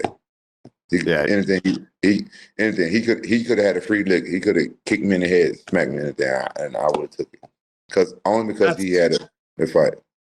That's beautiful, though. I mean, fair play. Yeah, I mean, that's the fighter, and knowing I'm not going to try to mess this guy's situation up right now, no matter how disrespectful he might be. It's like, you know what it's like to have a fight coming up and to get some shit thrown your way beforehand. Yeah, but people don't know what type of person I'm petty, and that's why I made this song. That's why I made that diss song, that 45-70 song. That's why. He sent me. He made a diss track. He made a diss track, Paul. He sent it to me. I don't really want to play it on the show. No, you can't play it on. You can't play it on. You can't play it. It hasn't released yet, right? No, that was not released. The one I sent to him, that's not released. So the one you sent me, though, I mean, we won't go into too many details, but you're talking shit about a lot of people in that track. Yeah. And I'm like, we ain't playing that shit on this show, because it's you can't play cause a lot of drama for me. No. I didn't expect for you to play it, but I want to get your honest opinion. You know how I am. I want your honest opinion. Is it funny? Oh, I thought it was hilarious. The lyrics were good. I mean, you were talking about eating people's ass before. You know, you start off the song by that, and I ain't brushed my teeth in a while. I didn't say that shit. You did. I've been eating ass, and I ain't brushed my teeth. He lying. I've been eating shit out of people's asses for a while. I got fecal matter in my mouth. Don't believe him. I ain't said nothing about that. I don't even eat ass myself. I don't know where he get that from. I just talk about it. I've got to Rampage. I love the old Pride days, right? And I'm jealous that I never got to fight in Pride. And I think a lot of fighters, when they look back and the old school nostalgia, when they look at Pride. Okay, have you got a good story for us from like those days? I mean, obviously the power bomb from Ricardo Arona. You've had some amazing performances out there when you beat Chuck Liddell, you know. But is there something that went on behind the scenes that you can share with us all and all these old school MMA people that are watching this show? Yeah, I don't know your audience. It's a couple of things that I could share, but I don't know your audience and what I can say, what I can't say. But I don't remember exactly what I did say, but I can tell you about my first time going there in Pride. It was like I couldn't believe this was happening. I remember my first time meeting Sakuraba is when I had to fight him, and they lowered us down from the ceiling in the Saitama Super Arena, and I had just got out of jail because when I tried to go to the airport, and I wasn't supposed to leave the country. There's a whole nother backstory. I had like it was like 20 police officers there pointing guns at me. Get up on the ground. So I went to jail, and Terry Turbocock from King of the Cage bailed me out, and I flew to Japan. I got there a little bit late, but they still flew me out. So they promoted me as this bad guy coming out of jail to fight Sakuraba, and they lowered us from the ceiling in the cage, and I was scared as fuck, right? But this is my first big fight. I was broke as fuck. They was paying me $10,000 cash to fight this guy named Sakuraba that I never heard of. So I was like, I don't give a fuck.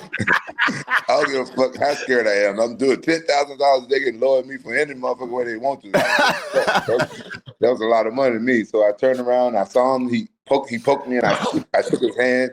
I said, "This is a little bit. I got to fight. Goddamn." He's a little bit of goofy looking motherfucker. And he tried to. I tried to talk to him. He's like, "Oh no."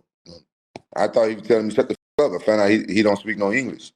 They lowered us down in the cage, and they opened up, and the crowd went wow. It was like 75,000 people in the arena, and just blew me away. And I was in love with Japan and Pride ever since then. And as I was leaving that fight, I got my ass kicked by Sakuraba, and my first and only time this girl gave me a ear job. She tried to hug me, and she ended up sucking on my ear. And I've been looking for that girl ever since. Oh, shit. Oh, yeah, man. 75. Is that how many was there? 75,000 people. Oh, yeah. It was packed.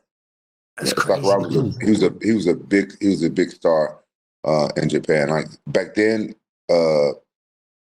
he was probably like, I don't know who's like a big sports star in America, but not too big. Maybe like he's probably as big as Brad Payton. I don't know who the that is, but yeah. Hold on, no, who's the footballer? Tom Brady. Tom Brady. Brad Payton's the director. What am I saying? Tom Brady. I don't know. Sakuraba was pretty big. I don't know Tom Brady. I wouldn't say that. I would say like a basketball player. Like maybe he was probably big as Dennis Rodman was back in the day. I don't watch sports. Yeah. He's that big. Not like a Michael Jordan or somebody like that, but he was big like that. Yeah, no, Sakuraba was a big, massive deal out there. But go on, Paul. Sorry. No, I was just saying I had all those on DVD when I was coming up watching those fights. I remember I got like the Pride special pack. It was like 3 or 4 DVDs. So I remember watching all those fights from back in Pride. For real? Legend. I never watched the DVD. Yeah. Did they have the interviews on there, and did they have all the cut scenes before the fight stuff? Yeah, they would kind of hype it all up, and then it would go into the fight, and it would be a little bit of back and forth in between. But yeah, I wish I still had them floating around. I had this like box set that I remember buying, because I remember when I first got into MMA, I didn't like the UFC because it was so early on that there was no real aspect to it. There was no real rules or anything like that. And I grew up doing traditional martial arts. So I was like, oh, I'm not into it. And then I started getting into the Pride stuff, and it was still a spectacle, but you guys were really throwing down. You were really fighting. There was kicks, there was head kicks, there was slams and stuff.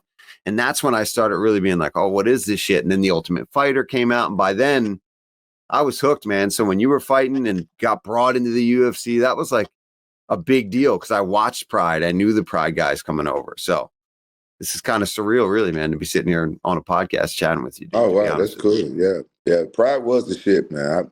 I miss those days. It was like I never thought that a kid from Memphis, Tennessee would make it over to Japan and fight in the and over there in Tokyo. No,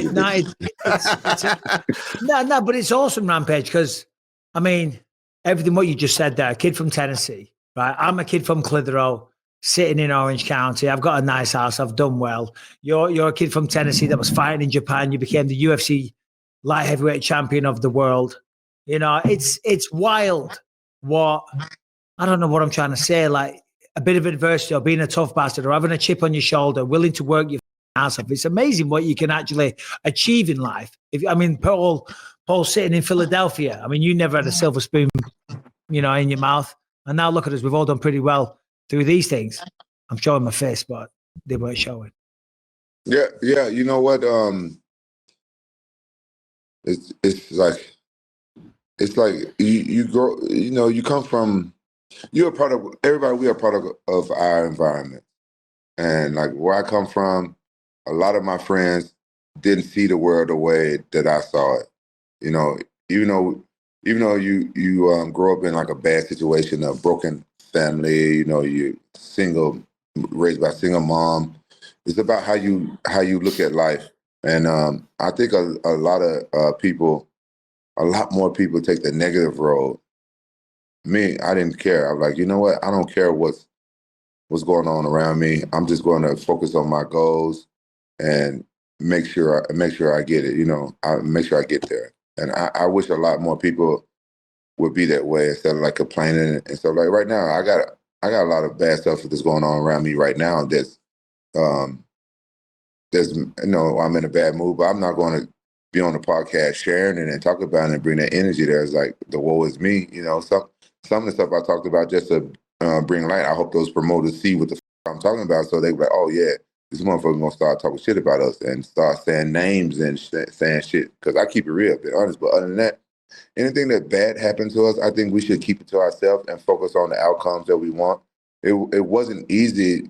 It wasn't an easy road coming from Memphis, moving to California, and I almost gave up once or twice because sometimes you didn't have food, you didn't have money for rent, but saying anything worth having in this life don't come easy.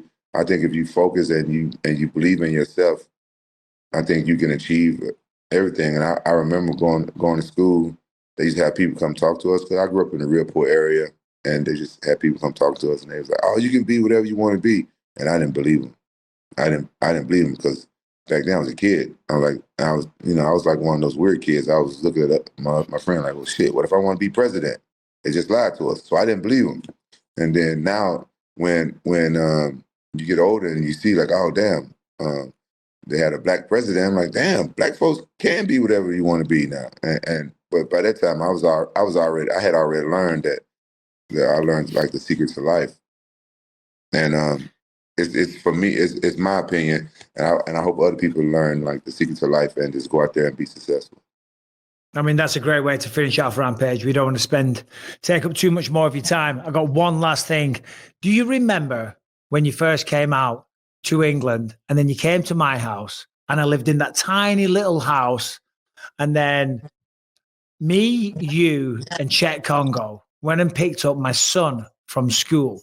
Now I'm going to set the scene.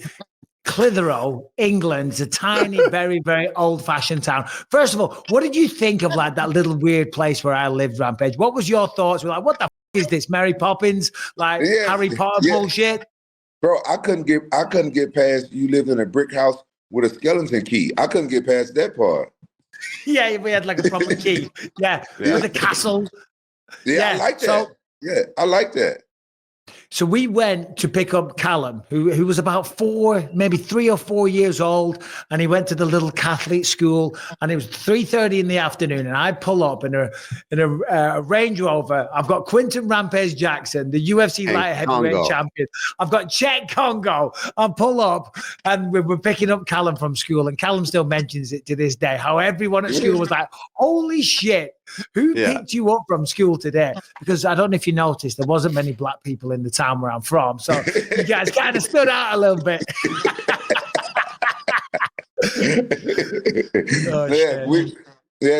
You know what? I like that little town. It was totally different from here. I was like, man, I'm in England. I never thought I was going to go there either. I liked it. I was impressed. I liked it. Yeah. Now, listen. Awesome. Good times. As I said to you on text yesterday, we're going to catch up over a beer sometime. Thanks for your time today. Hope this promoter gets his shit together. You end up getting paid and the fight with Rashad goes ahead. Always good talking to you, Rampage. Always good. Always good talking to you. Hey, nice meeting you too, brother. Take care of yourself.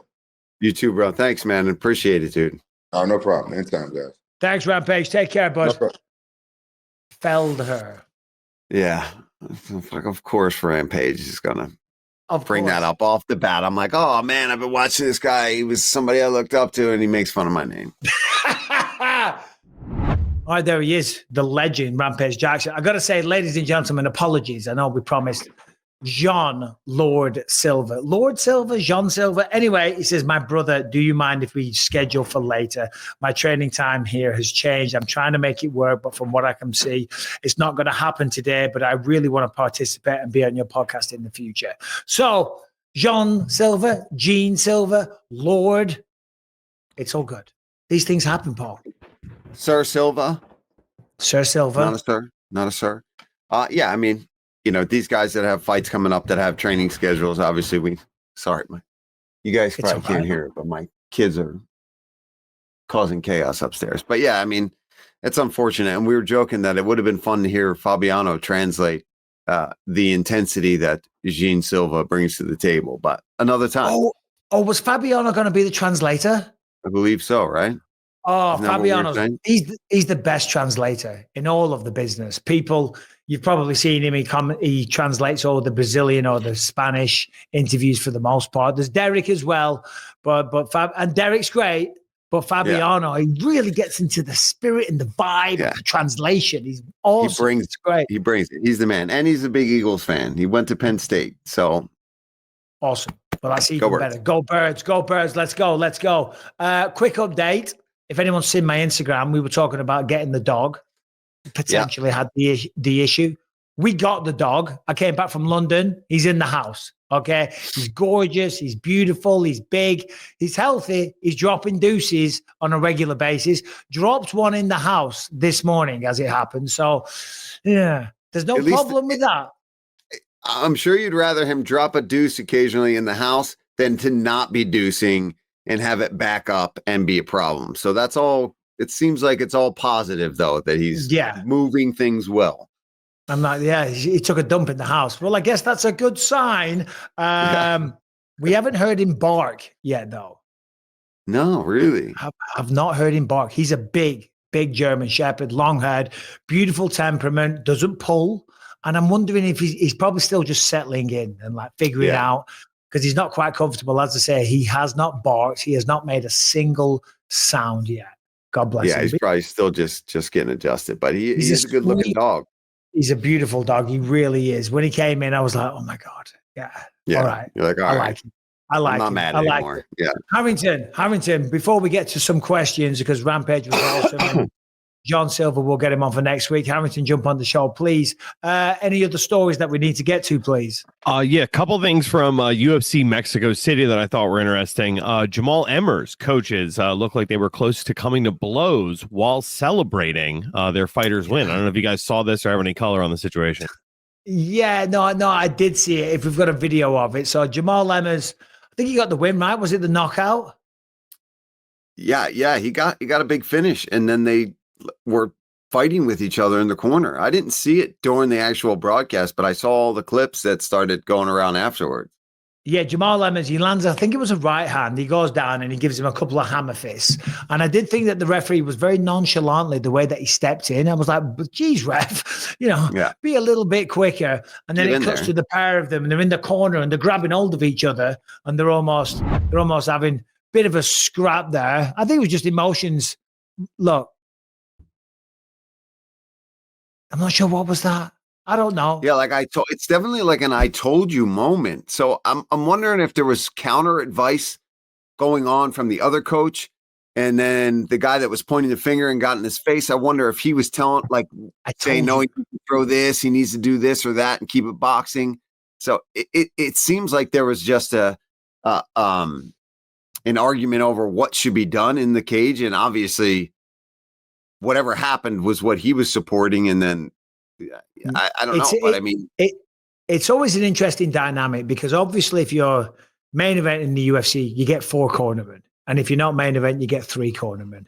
4 cornermen, you don't need 4 cornermen. 3 cornermen, you don't even really need 3, because what happens is then, I'm not saying every corner, but in some corners, and I don't know if this was the situation there, you get people competing.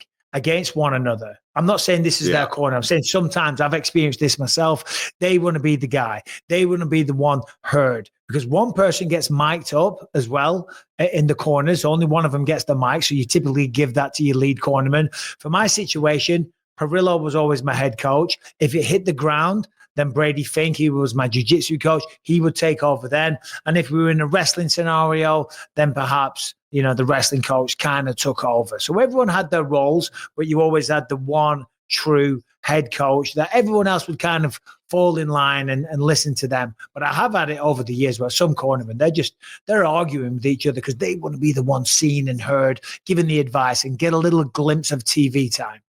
Yeah. I mean, it can be chaotic in the corner if you don't have that kind of structure set in place, like you're talking about, where that's what you want. You want to kind of have those guys all like, generals in line on who's listening, when is somebody talking, and what are we going to be talking about at certain situations. And if that's not gelling, then like you talk about, it just becomes a game of maybe that wasn't the case, but something was going on where they weren't gelling on the advice or what needed to happen on the game plan, which ultimately, luckily for Emmers, it ended up working out. But yeah, well, it could have been a bit of a sticky situation. Harrington, go ahead. Speaking of sticky situations in corners, Lupi Godinez had just about every fighter's worst nightmare, I would imagine, when she was having digestional issues on the stool in between rounds. This ever happened to you guys? Let's have a look at the video. I didn't see this on the night. Brian, have you got the clip, please? Here's your mouth guard. Do this all day. 5 minutes. You can kill it in 5 minutes, okay? You got 5 minutes left. Be smart. You're doing amazing. You got one more round. I need to poop. What a terrible situation. I need to poop. I've definitely been there where I feel like right before the fight, I've got to go to the bathroom and I've got to get it out. And it's just like you're lined up. You're already walking to behind the curtain before you make that walk out. And it's just like, keep that butthole tight, man. Keep that butthole tight. It's the worst one because you're backstage. You get your hands wrapped up. The commission has to watch. Then they sign them off. Then they put the gloves on. Then they tape them up and you're all ready to go. And you're like, hold on. Because now you've got your shorts on, you've got your underpants, you've got your cup on, you've got your shorts on. Mentally, you're all revved up. They're coming out. You're looking at the sheet. You're like, okay, the fight that's happening right now, I'm on next. That could be a quick knockout. It could go 3 rounds. You're like, but I have the sensation. I feel like I could squeeze a little mini dump out here. A little bit out before it's time to go. When you're backstage, you're right. There's always just a little more you can get out because you're like, the last thing I want to be doing is getting out there and be like, oh God, I got to pee bad, or worse, I got to take a dump right now. And man, we've all been there for all that. I always felt like I had to pee right before I fought. Your nerves start going. You start getting cotton mouth. You feel like you got to keep drinking. And then I would be peeing like crazy. But then as soon as the pee is fine, like as soon as you start fighting and sweating a little bit, you don't even think about it. But man, if you've got to take a dump, you're like, oh God, because what if I get kicked in the gut? What if I get knocked out and that all just relaxes and releases? That was one of my big fears. Yeah, Yoel did it. I think he Justine Quiche, forget her name, against what's her name? There was a girl, right? Yeah, female fight. Justine Quiche. I think it was Quiche. Yeah. She's the one and it got on the mat and everything. Harrington, did you say something about DC before? DC. You were saying something. Oh, he was looking for it. He was looking for poop on the mat. They were talking about looking for poop on the mat during the commentary. Yeah. Oh dear. Well, I will say this. First of all, well done to Lupi Godinez. What a performance. Great. Yeah, it was really, great. really strong performance. And I thought, because the problem is you're in the UFC, everything's going to get caught on camera, right? Yep. She worded it so nice. I mean, as ladylike as you can do it. It's like, I need to poop. Like very, very cutely. It wasn't like, man, I got to take a shit. You know what I mean? She was like very feminine. It might have not made as much news if it had been as vulgar as that, but they were probably thinking, oh, Lupi Godinez says, oh, I have to poop. Like that's adorable.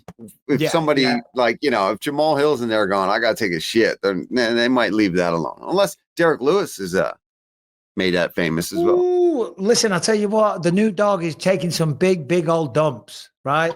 But I reckon Derek Lewis would take a bigger one. Anyway, let's leave that there. Oh, yeah.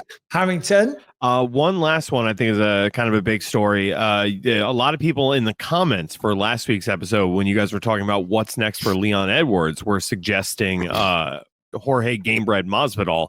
Masvidal says that it's not, he can't wrestle with him or anything like that. And he said he's a bit fragile on the feet. He beats him everywhere and would love for Leon to be his return fight back with the company.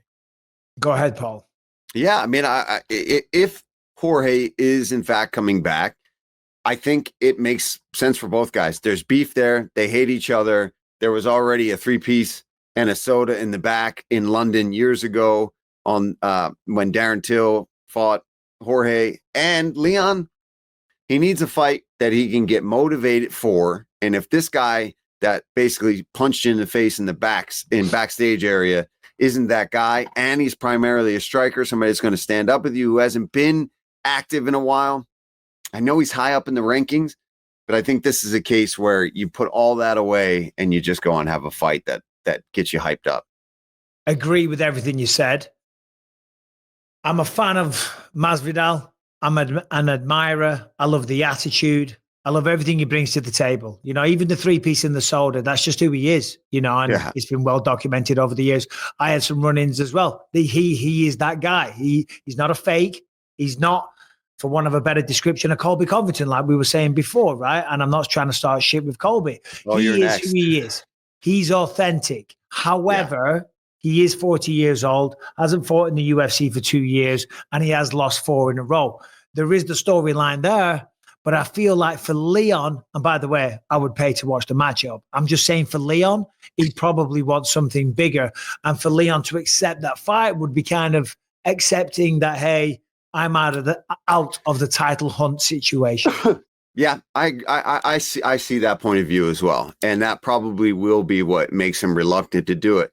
But I would say that he's got to think like, listen, you're also, and even though they were all very high level guys, you are also on a streak right now, where you've taken a couple losses to the top guys. And what better way to just get yourself back and get the confidence if in fact you do still have that desire to fight and be the best, just go get a fun win. And this is a guy that literally, like, I don't want to say sucker punch because Masvidal would say it wasn't like that, but he essentially just snuck him, right? He snuck him backstage in a very street-like situation.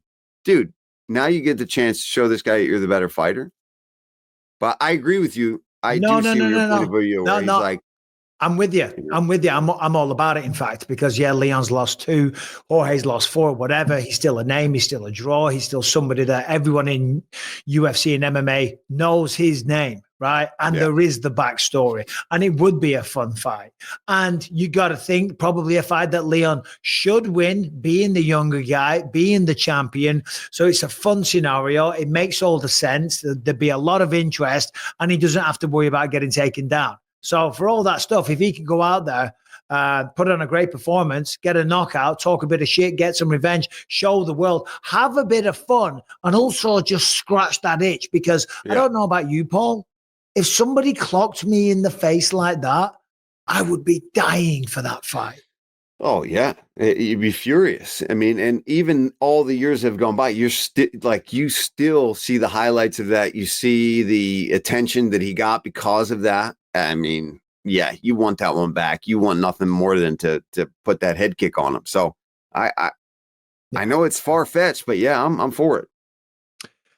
We will do some questions in just a second. bympod@gmail.com. That is the email if you want to send it in. Send in a question. Do us a favor. Oh, funny story about the questions. Funny story about the questions, real quick. The one guy that was in the Celtic jersey that was telling us that it's not. He was like, bro, I never thought. He messaged me on Instagram. He's like, I never thought I'd end up getting that video accepted from you guys. He's like, I was however many pints deep, like had been drinking all night, and then went home and made the video.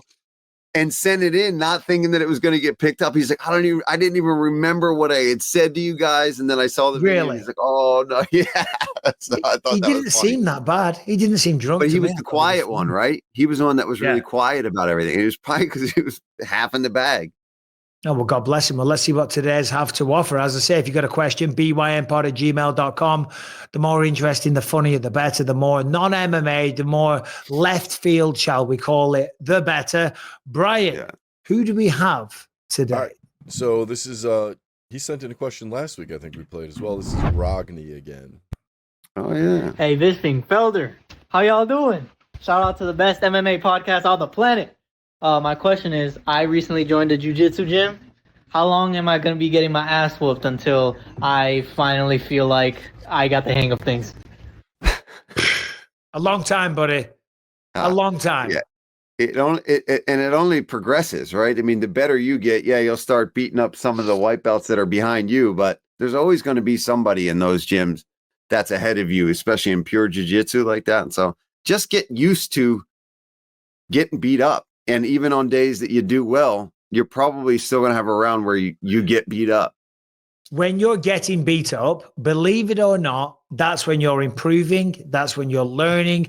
That's where you realize I make a mistake. If I put my arm there, I keep getting submitted. So then you learn not to put your arm there. It's trial and error. You slowly but surely start figuring it out. And to answer your question, you're only going to start beating other people when you're there for long enough that other people have joined. And they're now in your position, and you're the person with more experience. Unless you're some jiu-jitsu guru that's going to learn at a ridiculous speed. You're going to be like BJ Penn and get your black belt in record time. You're putting your hand, so your leg behind your own head. You're jumping out of swimming pools like you used to do on the Countdown show.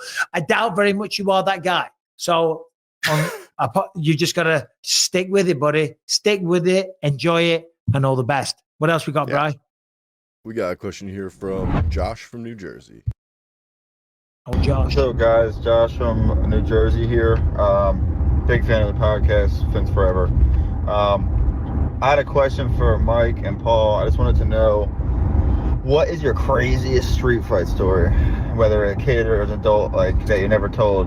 I don't think I ever heard Mike talk about his street fights or anything like that on the podcast. So just the craziest street fight story either one of you guys have. Thanks for taking that question. This sounds like such a dickhead thing to say, but there's literally so many. It's like hard to think of one. Because I did call Froch on fighting yesterday, a few days ago, and he was asking how many you had. I said, I don't know, 500. It isn't 500. That's a ridiculous number. But I was like, I don't know. There's been a lot over the years. While I think, Paul, what is your craziest street fight scenario?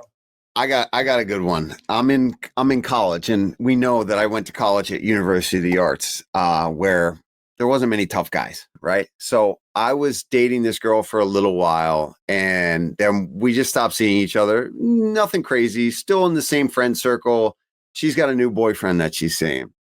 Some kids are graduating the year ahead of me, and we're hanging out with one of their apartments. Granted, we've all been drinking, and there's this dude that this girl has been bringing around who's just been kind of in a mood the whole time.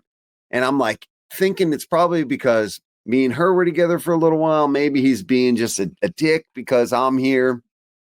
Anyway, obviously went to school at University Arts. There's dancers involved here. There's theater students. There's artists. And this dude is just dropping not racial slurs, like homophobic slurs at some of the guys, being a real asshole about it. And granted, I know I can fight, but I'm also just trying to have a good time. I'm talking to all my friends. Anyway, the guy goes to leave and he calls me. I try to shake his hand and just be like, yo, man, you're leaving. Let's squash this. And he's like, all right, no. You Bobby Flay looking F. I won't say it on here, but you get the homophobic slur that he calls me. And I'm talking to this one girl in the kitchen. You Bobby Flay looking, because I was making little tortilla pizzas in the microwave with one of my friends in the kitchen. And he says, you had it coming. I had it coming. And the guy leaves, and the way that this apartment in Philly works, in Center City, like close to South Philly, it went out into like a little alleyway, but there's other houses along there too. It's not like a dangerous, scary alleyway. And I can't let it go. And my friend is out there saying goodbye to the other girl and some other friends. So I follow them down. And the guy's still there, just staring at me out back now. And I finally lost it. And I was like, what are you looking at, bro? And he starts walking towards me. And I was like, you want to fight? The guy comes close enough to me, throws a right hand. I catch it and I put him in a clinch. And I knee this like 8 times square in the nose, Michael. The dude pulls off, and in the scuffle, the guy was grabbing me so hard to get out of the clinch. He had ripped my shirt clean off. So I'm out in the alleyway now in the winter, shirtless. And this dude pulls away, and there is just blood all over this dude's face. And his nose, I can see the bridge of his nose is in pieces, like into his face. And I remember my friend's pulling him away, and I was like, wipe your nose. And he gets pulled away. The whole next day, I'm hiding out in my apartment. I'm getting phone calls from the girl. He's suing you, all this. Long story short, everyone there recognized that he threw the first punch, that he was calling people, inappropriate things. I got away with it. But that's one street fight that I beat that dude's ass. Oh, I'm telling you, just like I just started learning Muay Thai. So I'm just doing like the skip knees on this dude's face. Yeah. And he was bigger. He was supposedly like an amateur hockey player and all this shit. And I pulled it on him. I just pulled that head down before he could pull my shirt over my head and just.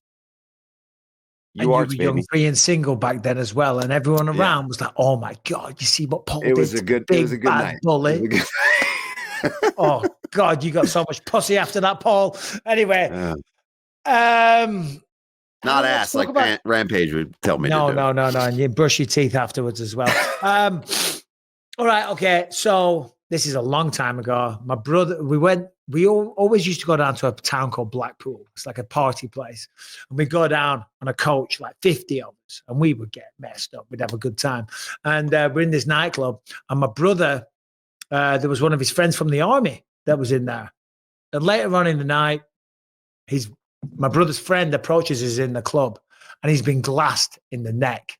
And there was like, they were called Salford Crew, an area of Manchester. They were nasty bastards. They were always doing stuff like that. And they glassed him in the neck, and literally blood was pumping out of his neck. And we were like, what the f-? Let's find them, whatever. The security knew about this. They came over. They said, look, listen, we know what's going on. We don't blame you. We're mad, but we can't allow you to have violence in here. So go outside and wait for them outside until they come out. So we're like, yeah, okay. So we all go outside, and we're all drunk and wasted. It's like 3 a.m.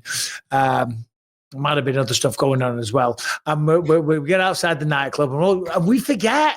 We just start having a conversation, and we forget why we're standing there. Right? Yeah. Then all of a sudden, out of the door, just like 50 crazed little Salford Mancunians.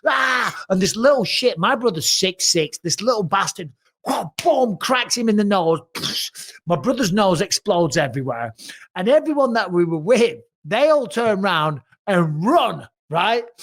And initially, we all were like, wow, because there were so many of them came out, like so angry with tools and bats and bloody old and glasses. Like, So we all start running. And then after a bit, me and my brother Conrad were like, whoa, stop. What are we doing?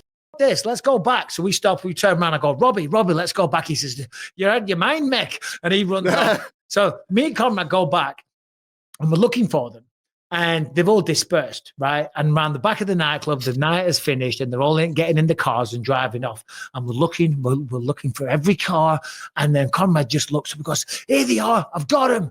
And the guy's in the side of the car, the passenger seat, and he's going like this at my brother. So that means like F you. He's doing that, and my brother just goes, punches the car through the glass. He grabs him, starts throttling him, right?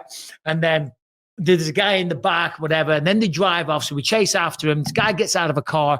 It all kicked off. It went on and on and on. Anyway, I get backed up down this alley. There's 2 guys, right? And one of them's got like this big piece of wood. I don't know where he got it from. He's got this big piece of wood, and it's got like barbed wire wrapped around it. And Where do you get that? I don't know. I'm thinking, I'm dead. Yeah. I'm down like this little back alley, and there's 2 of them. They're like, yeah, you messed up now. And I'm looking around at the floor, and I'm like, and there's an empty beer bottle, right? So I pick up the beer bottle, so I've got a weapon. And you know in films, when you go, and you smash the end off a beer bottle, and you go, stay back. It doesn't shattered, work. Didn't it? It doesn't, because I get it, and I go, beer bottle. I know, I'll smash the end off. Doosh. doesn't smash. They're getting closer. And they're like, you're dead. I'm like, oh, shit. Dish, doesn't smash. I think, do it really hard. Do that. The whole thing smashes to bits. I'm left with the little bit that you're holding, the little neck, right? Yeah, so the little nub shit. at the end. I throw it at him. I sidestep them. I sprint off. Oh, God, it was madness. It was madness. Absolute madness. There was more of it went on, but that's as much as I'll say on the podcast. Yeah, that's good times. That's better than mine. Barbed wire on a stick, broken bottle. What'd you call it? Getting glassed? Yeah, he got glassed in the neck. Oh, God. Yeah, nasty bastards, man, in Manchester. Anyway, that's the show. There it is. That's a good way to end it. Next week. Okay. Maybe not if you're trying to get... It's a good way to end it. We'll leave it there. Adios. Thanks, Paul.